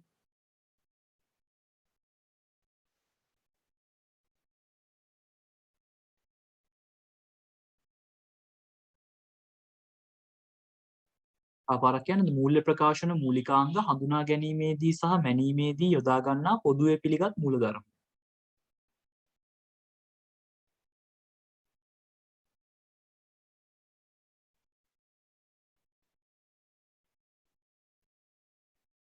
දැන් මේ ටියුට් එකේ ඔයගලන්ට දාලා තියෙන ඔක්කොම පාස් පේපර් වල තියෙන ප්‍රශ්න. මෙතන පාස් පේපර් වල ප්‍රශ්න දාද්දී අපේ සෙකන්ඩ් පාර්ට් එකේ ළමයි මේ මෑත කාලීනව ලියන ප්‍රශ්න නැහැ. මේ සංකල්ප ආශ්‍රිතව. ඒක නිසායි මම මේ ගොඩාක් පරණ අවුරුදු වල පේපර්ස් වල තියෙන ප්‍රශ්න දාලා තියෙන්නේ. අලුත් සිලබස් වලට එනකොට මේ සංකල්ප වලින් අර රචනාත්මක වගේ ප්‍රශ්න නැහැ. එන්නේ ඔක්කොම සංකල්පය මොකක්ද? මේකට දාලා වෙන සංකල්පය මොකක්ද? ඕක තමයි තියෙන්නේ හැමතිස්සෙම අලුත් සිලබස් එකේ. නමුත් ඔයගලන්ට හුරු වෙන්න ඕන නිසායි දාලා තියෙන්නේ මේ පරණ අවුරුදු වල ප්‍රශ්න. ඔක්කොම වගේ තියෙන්නේ පරණ අවුරුදු වල ප්‍රශ්න. බලමු නේද අපි? ඊට පස්සේ අපෙන් අංක ඊළඟ එක අංකය අහලා තියෙන ප්‍රශ්න අංක 20. ගිණුම් කරන මූලධර්ම පොදුවේ පිළිගැනීම වැදගත් වන්නේ ඇයි? ඒකාකාරී බව ආරක්ෂා කර ගැනීමට.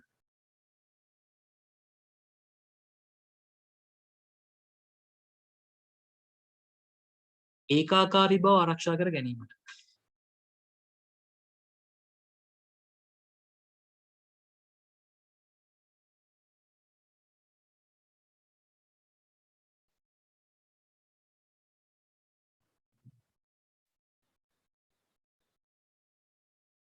අදාළ බව වැඩි දියුණු කර ගැනීමට. තව එකක් ලියාගන්න අදාළ බව වැඩි දියුණු කර ගැනීමට. අදාළ බව වැඩි දියුණු කර ගැනීමට. ඒක අදාළ බව කියලා කියන්නේ මෙතන ප්‍රයෝජනවත් බව කියන්නේ. අදාළ බව වැඩි දියුණු කර ගැනීමට. ඒ ඇති.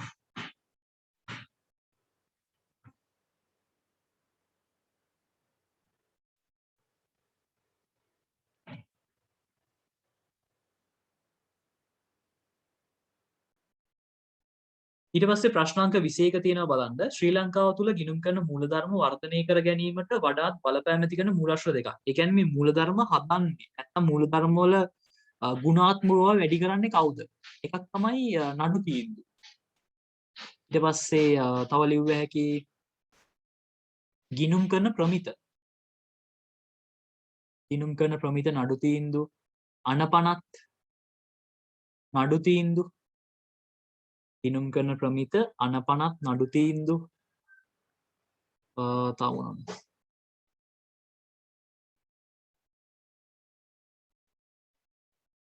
ඇති. තව තියෙනවා ඕන ලිව්ව හැකි තව. අනපනත් නඩු තීන්දුව ගිණුම් කරන ප්‍රමිත.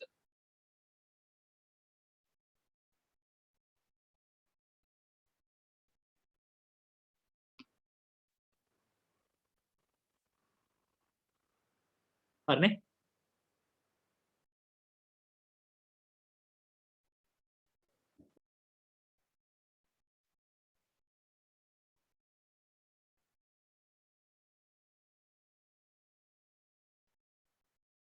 හරි. ඊට පස්සේ අපි ප්‍රශ්නාංක 22 කරන්න කලින් මම ඒක පොඩ්ඩක් මකන්නම්. අපි 23 කරලා එමු.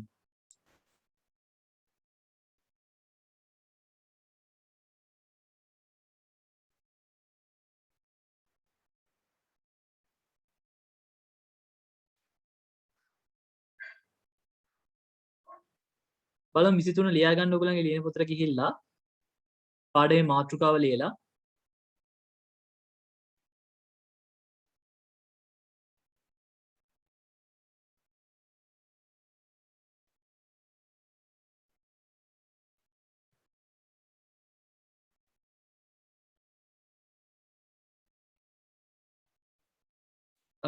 පාඩමේ මාතෘකාව ලියලා ප්‍රශ්නාංක 23 දාගන්න.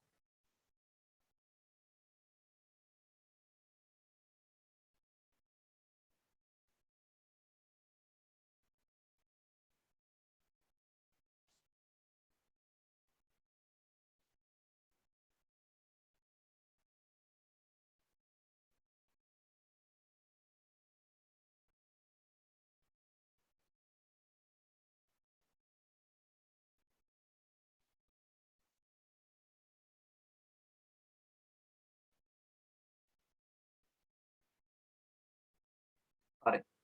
අපිට මම ප්‍රශ්නාංක 23 දාගත්තා. ඒකේ රෝම ඉලක්කම් 1.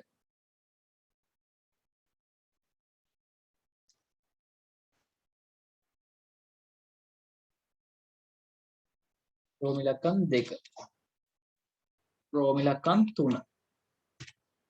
රෝම ඉලක්කම් 4.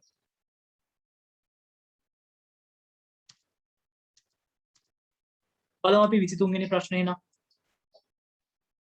තනි ව්‍යාපාරිකයෙකු වන පෙරේරාගේ ව්‍යාපාරයේ මූල්‍ය ප්‍රකාශන තුල පහත් සඳහන් අයිතම දක්නට ලැබුණි.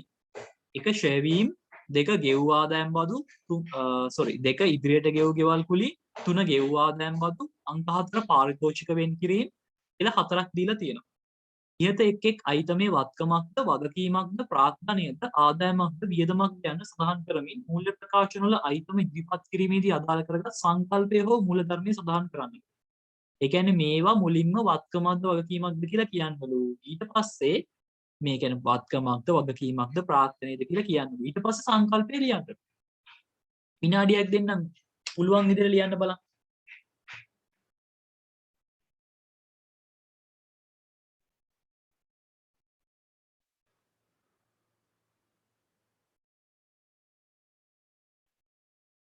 දැන් මේකෙදී ඔයගොල්ලෝ මම කියා දෙන්නම් අර එකම தත්ත්වයට සංකල්ප කීපයක් අදාළ වෙනවනේ. මම මේ වගේ වෙනස්කම් ටිකක් මේකෙදි පැහැදිලි කරන්න.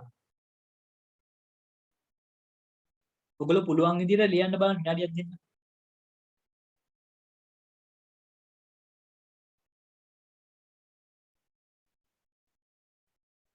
ලබන සතියේ මේ පාඩම අවසන් වෙනවා.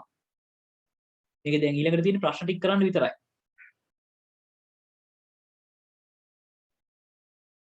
ඊළඟ ටියුට් එක දෙන්නත් තියෙනවා. මම ඒක දැනුවත් කරන්නම් ඔයගලන්ට. මම හිතන්නේ මේක තමයි මේ වේගෙන් ඉවරෙච්ච ටියුට් එක. සාමාන්‍ය අපි කරනවා නේ සෑහෙන කාලයක් දවස් ගාණක් කරනවා.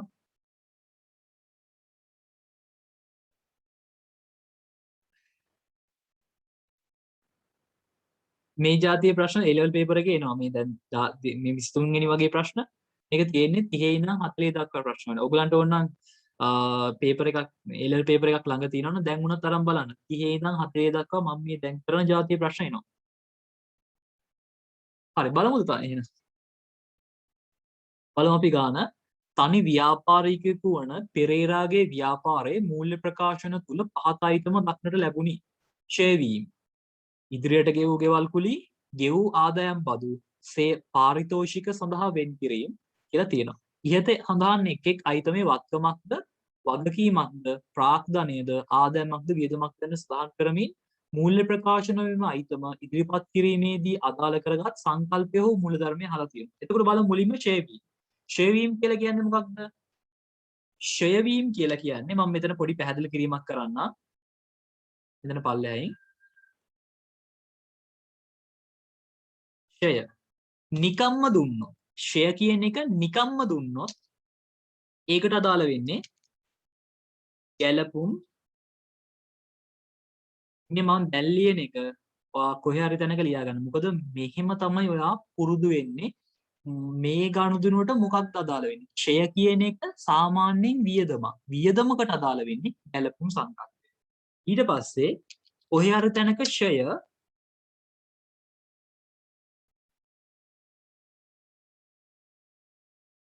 වෙන් කිරීම නැත්තම්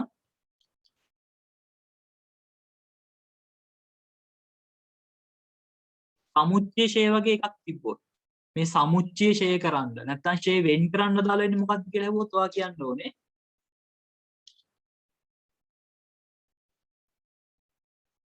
ආරක්ෂණ සංකල්පය කියලා. ක්ෂය වෙන් කරන්න.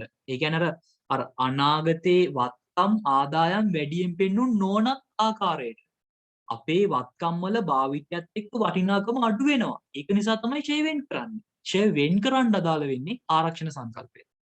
ක්ෂය වියදමක් විදිහට වාර්තා කරන්නේ ගැලපුම් සංකල්ප. මේ ටික ලියා ගන්න. මේ ටික මේවයින් තමයි ඔයගොල්ලන්ගේ ගාන උත්තර නිවැරදිව ගන්න. ඊට පස්සේ තව මොකද්ද?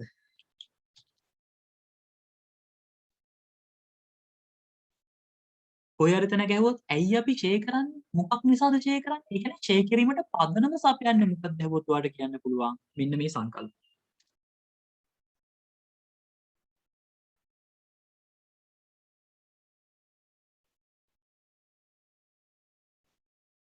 හරි මූලිකවම මේ තුන තමයි අදාළ වෙන්නේ. ඊට අමතරව කාලච්ඡේද සංකල්පය වගේ ඒවා ක්ෂය කරන්න අදාළ වෙනවා. නමුත් මෙතනදී මූලික ඒ කියන්නේ කාලච්ඡේද වගේ එකක් අදාළ වෙනවා. ඒ කාල සීමාවකට අදාළව වගේ තමයි එකක් කියන්නම්.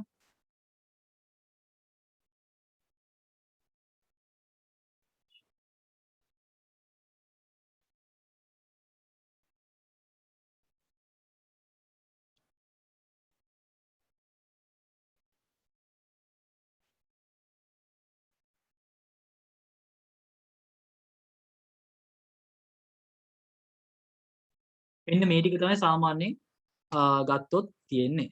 තවන උපචිත සංකල්පේවත් අයිති. නමුත් අර මෙහෙම එලින්ම කියන්න පුළුවන් ඒවා තමයි ක්ෂයත් එක්ක කෙලින්ම කියන්න පුළුවන් මෙන්න මේ සංකල්ප ටික විතරයි. ඊට අමතරව තව අදාළ වෙන උපචිත සංකල්ප වගේ ඒවා තියෙනවා.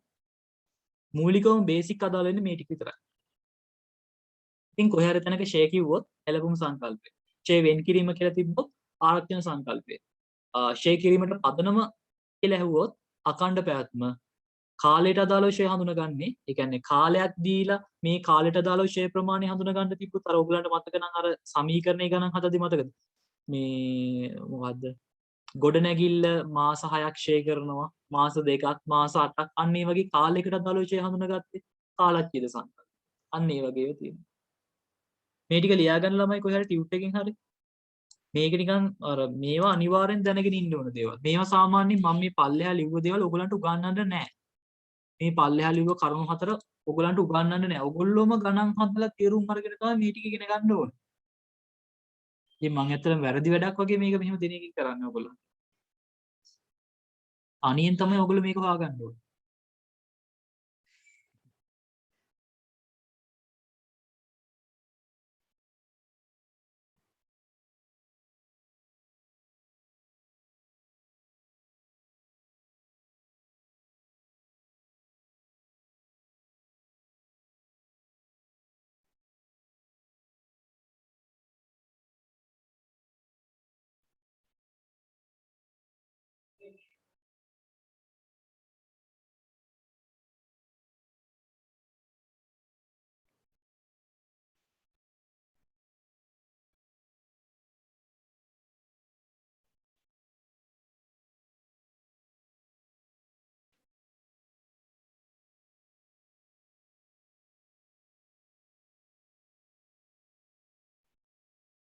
බලමුද එහෙනම්? එතකොට රෝම ඉලක්කම් එකේ ෂේ වීම කියන්නේ වියදමක්. වියදමක්. මේකට අදාළ වෙන්නේ ගැලපුම් සංකල්පය.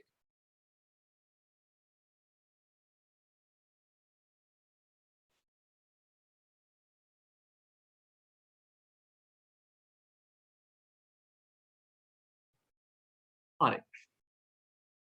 ඊට පස්සේ රෝම ඉලක්කම් දෙක බලමු.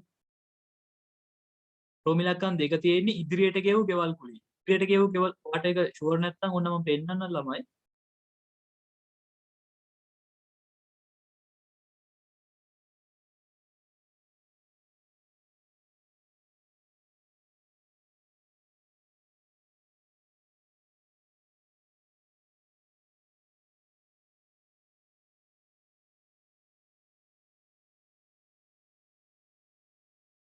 බලන්න මෙතන තියෙනවා මේ තියෙන ගැලපුම් සංකල්පය. ගැලපුම් සංකල්පය බලන්න අංක 3 ආදායම ඉපීමට දාලා භාවිත කළ ෂය වත්කම්වල ෂය වියදම ගැලපීම. ෂය කියන්නේ වියදම. ඒක ගලපන්න අදාළ වෙන්නේ. ෂය කියන එක නිකම්ම දුල තිබුණොත් අපි සලකන්නේ වියදමක්. ඒක ගලපන්න අදාළ වෙන්නේ ගැලපුම් සංකල්පය. ඊට පස්සේ ඉදිරියට ගෙවූ වියදම් මේ තියෙන අංක දෙක. බලන්න ඉදිරියට ගෙවූ වියදම් කියලා කියන්නේ මොකක්ද? අපි කතා ලියලා ඉන්නකෝ. ඔය වෙලාවද වань.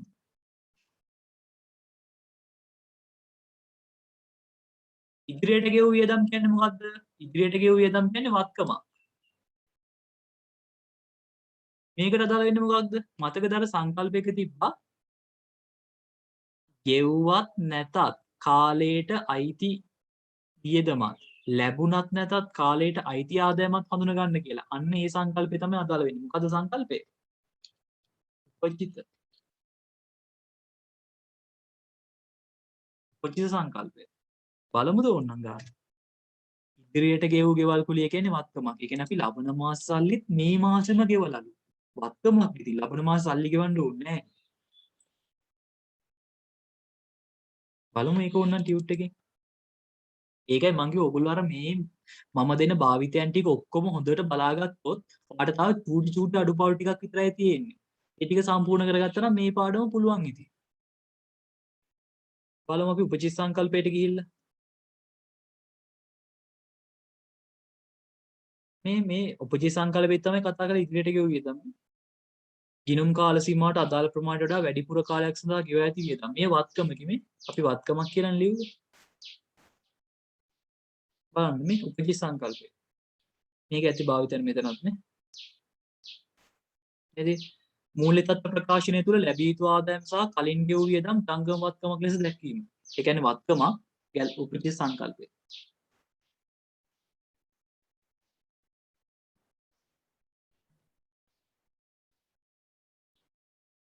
රෝම ඉලක්කම් 3.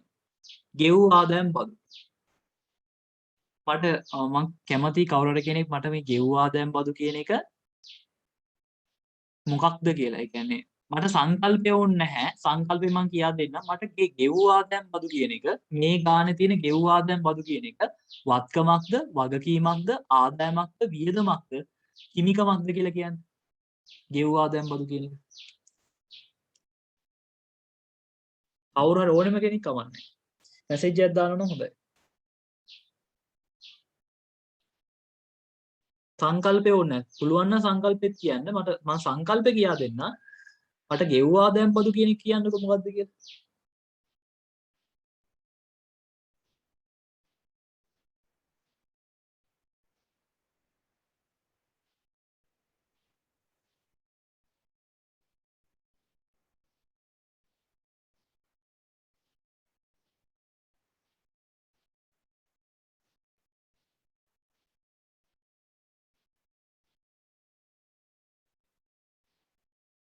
හරි ගෙව්ව ආදායම් බදු කියලා කියන්නේ මොකද්ද? කවුරුත් කිව්වේ නැහැ ඉතින්.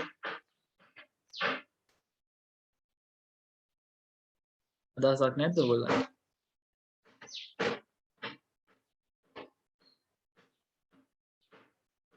මෙසේජ් එකක් කියවලා තිනවා වගකීමක්ද වියදමක්ද?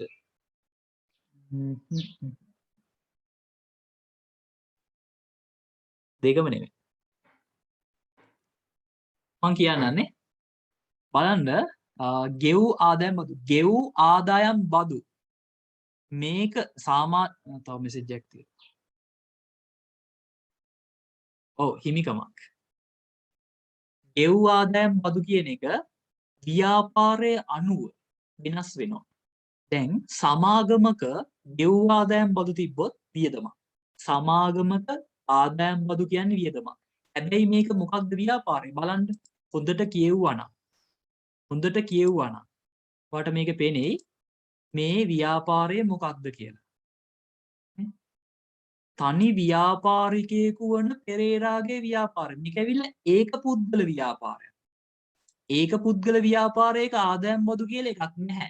එතකොට ඒක පුද්ගල ව්‍යාපාරයකට අදාළව ගෙව් ආදායම් බදු තියෙන විදිහක් නැහැ. ඒක ව්‍යාපාරයේ වියදමක් නෙමෙයි අයිතිකරුගේ පුද්ගලික වියදමක් වෙන්න ඕනේ.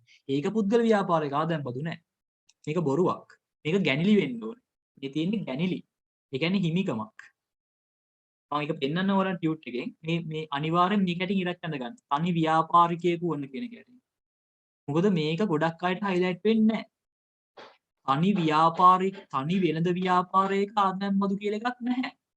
එහෙම තිබ්බොත් ඒක අනිවාර්යෙන් ගැනිලි වෙන්න ඕනේ. මම ගිය සතියේ කිව්වා ඕක.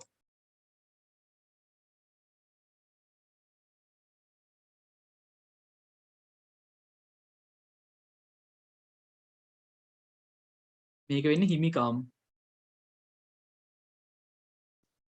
අදාළ වෙන සංකල්පය මොකද්ද? ඒකක සංකල්පය.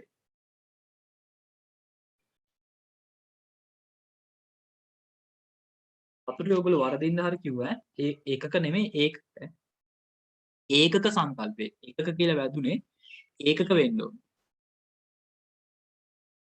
ඒකක සංකල්පය. ගිණුම් කරන ඒකක සංකල්පය. මම ඒක පෙන්නලා ඉන්නම්.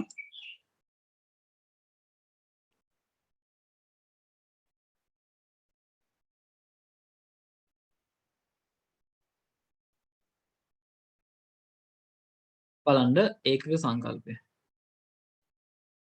ඒකක සංකල්පය පස්වෙනි එක බලන්න ඒක.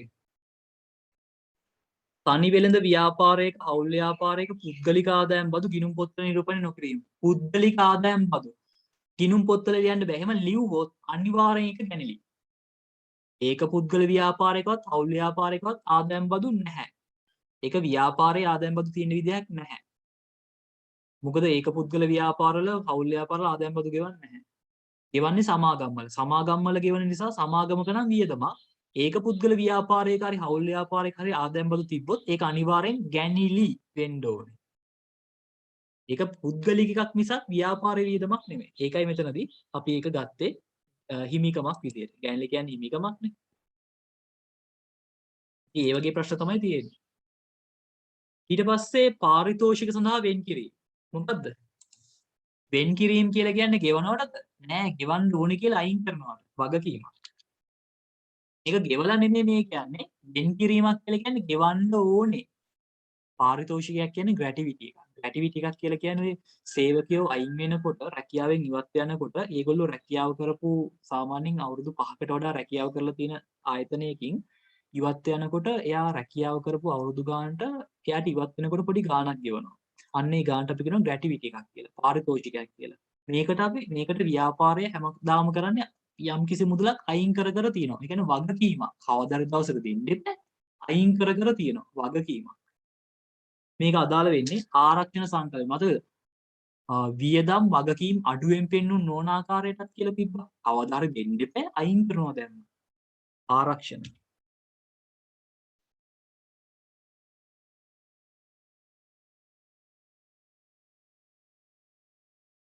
ආරක්ෂණ සංකල්පය.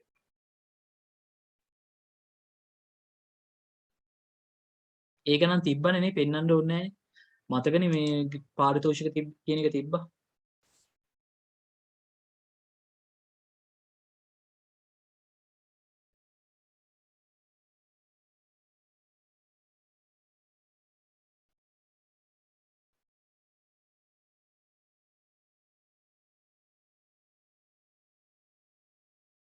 ඉතින් දෙවෙනියට සේවක පාරිතෝෂික දීමනා වෙන් කිරීම. මේක අදාළ වෙන්නේ ආරක්ෂණ සංකල්පයට.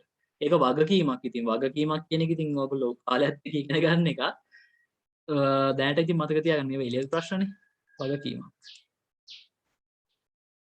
හරි ඊට පස්සේ මම ප්‍රශ්නාංක 22ක් කරනවා ඊට පස්සේ තමයි නවත්තන්නේ. ලබන සතියේ මේක ඉවර කරන්න පුළුවන්. අපි බලමු ප්‍රශ්නාංක 22.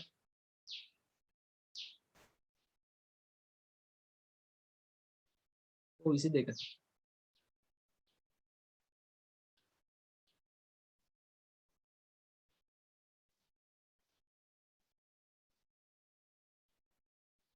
බලන්න ප්‍රශ්නාංක 22 තියෙනවා. ව්‍යාපාරයක් විසින් අනුගමනය කරන ලද ගිණුම් කරන පිළිවෙත් දෙක පහක් දැක්වේ. නොවිකුණන ලද ගැනුම් වත්කමක් ලෙස සැලකන ලදී. උපලබ්ධි නො වූ නමුත් උපයා නැමැති ආදායම් වගකීමක් ලෙස සැලකන ලදී. ඉහත ගිණුම් කරන පිළිවෙත් සඳහා ඔබ එකඟ වන්නේද? ඒ කියන්නේ විකිනිලා නැති බඩු ටික වත්කමක් විදිහට සැලකන එක හරියද? විකිලා නැති බඩු කියලා කියන්නේ අවසාන තොගය. අපට ඕන ලියාගත්ත එකකින් අවසාන තොගය කියලා. අවසාන තොගේ වත්කමක් විදිහට සැලකන එක හරියද? හරි. එහෙනම් මොකද්ද මේකට අදාළ එකඟ වේ කියලා ලිව්වෑගෙන? එකඟ වේ. එකට එකඟ වෙනවා. මොකක්ද මේ යොදාගත්ත හෝ කඩ කරපු සංකල්පේ? අපි අවසාන තොගේ ගලපන සංකල්පේ. නැත්තම් ව්‍යාපාරයක ගැනුම් වලින් විකිනිච්ච නැති බඩු ටික අඩු කරන්නේ ගැලපුම් සංකල්පේ. ආදායමට අදාළ වියදම හඳුන ගන්නකොට විකිනලා නැත්තම් බාන ටික අඩු කරලා දානවා. ආදායමට අදාළ වියදම හඳුන ගන්න සංකල්පේ මතකද? ගැලපුම් සංකල්පේ. අන්න ඒ සංකල්පයෙන් තමයි කියන්නේ ආදායම අඳුන ගන්න ඕනේ අයිති ටික විතරයි. එතකොට මේ භාණ්ඩ විකිණලා නැහැනේ. ඒක නිසා ඒක අයින් කරනවා. එහෙනම් ගැලපුම් සංකල්පය. මම මේක ඔයගොල්ලන්ගේ අර Telegram group එකේ දැම්මා. ගැලපුම් සංකල්පය. ගොඩක් අයගේ මේක වැරදි. මේක මේ අවුරුදු ගානකම ඇවිල්ලා තියෙනවා ඊට කලින්. අවසාන තොගේ හඳුනගන්නේ ගැලපුම් සංකල්පය. නැත්තම් විකුණුම් පිරිවැය හොයද්දී අවසාන තොගේ අඩු කරන්නේ ගැලපුම් සංකල්පය. තොගේට තව ගැලපිලි අදාළයි. නමුත් මෙතනදී අදාළ වෙන්නේ ගැලපුම් සංකල්පය. ඊට පස්සේ දෙවෙනි එක. උපලබ්ධි වූ නමුත් උපලබ්ධි වූ කියලා කියන්නේ සල්ලි හම්බ වුණාට උපලබ්ධි වූ කියන්නේ සල්ලි හම්බ වුණාට නැත්නම් මුදලින් ලද කියන තේරුම. නමුත් උපයා නොමැති ආදායම්. ඒ කියන්නේ අපි සේවාව සපයලා නැහැ. දැන් අර ලබන සතියේ හයර් එකක් යන්න ඔයා බුකින් එකක් දාගන්නවා සල්ලි ගෙවලා. ඒ කියන්නේ ඒ කෙනා සේවාව සපයලා නැහැ සල්ලි හම්බ වුණාට. එතකොට ඒව ආදායමට ගන්න මේවා වගකීමක් වෙන්න ඕනේ. සල්ලි ගත්තා සේවාව සැපියුවේ නැහැ.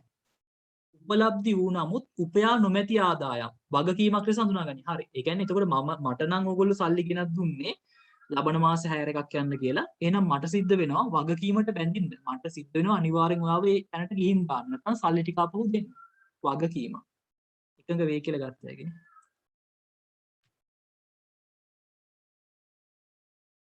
මොකද්ද සංකල්පය? උපලබ්ධි.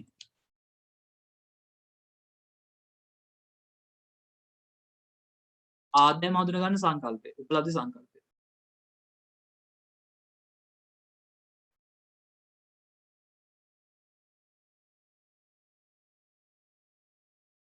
ඔගොල්ලෝ අනිත් දවසේ එනකොට මේ සංකල්ප 13ම හොඳට බලාගෙන ඉන්න ඕනේ.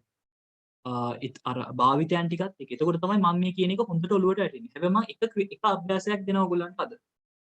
එකයි දෙන්නේ හෝම්වර්ක් එක. අපි බලමුද ඒක මම ටියුට් එකට යන්නද?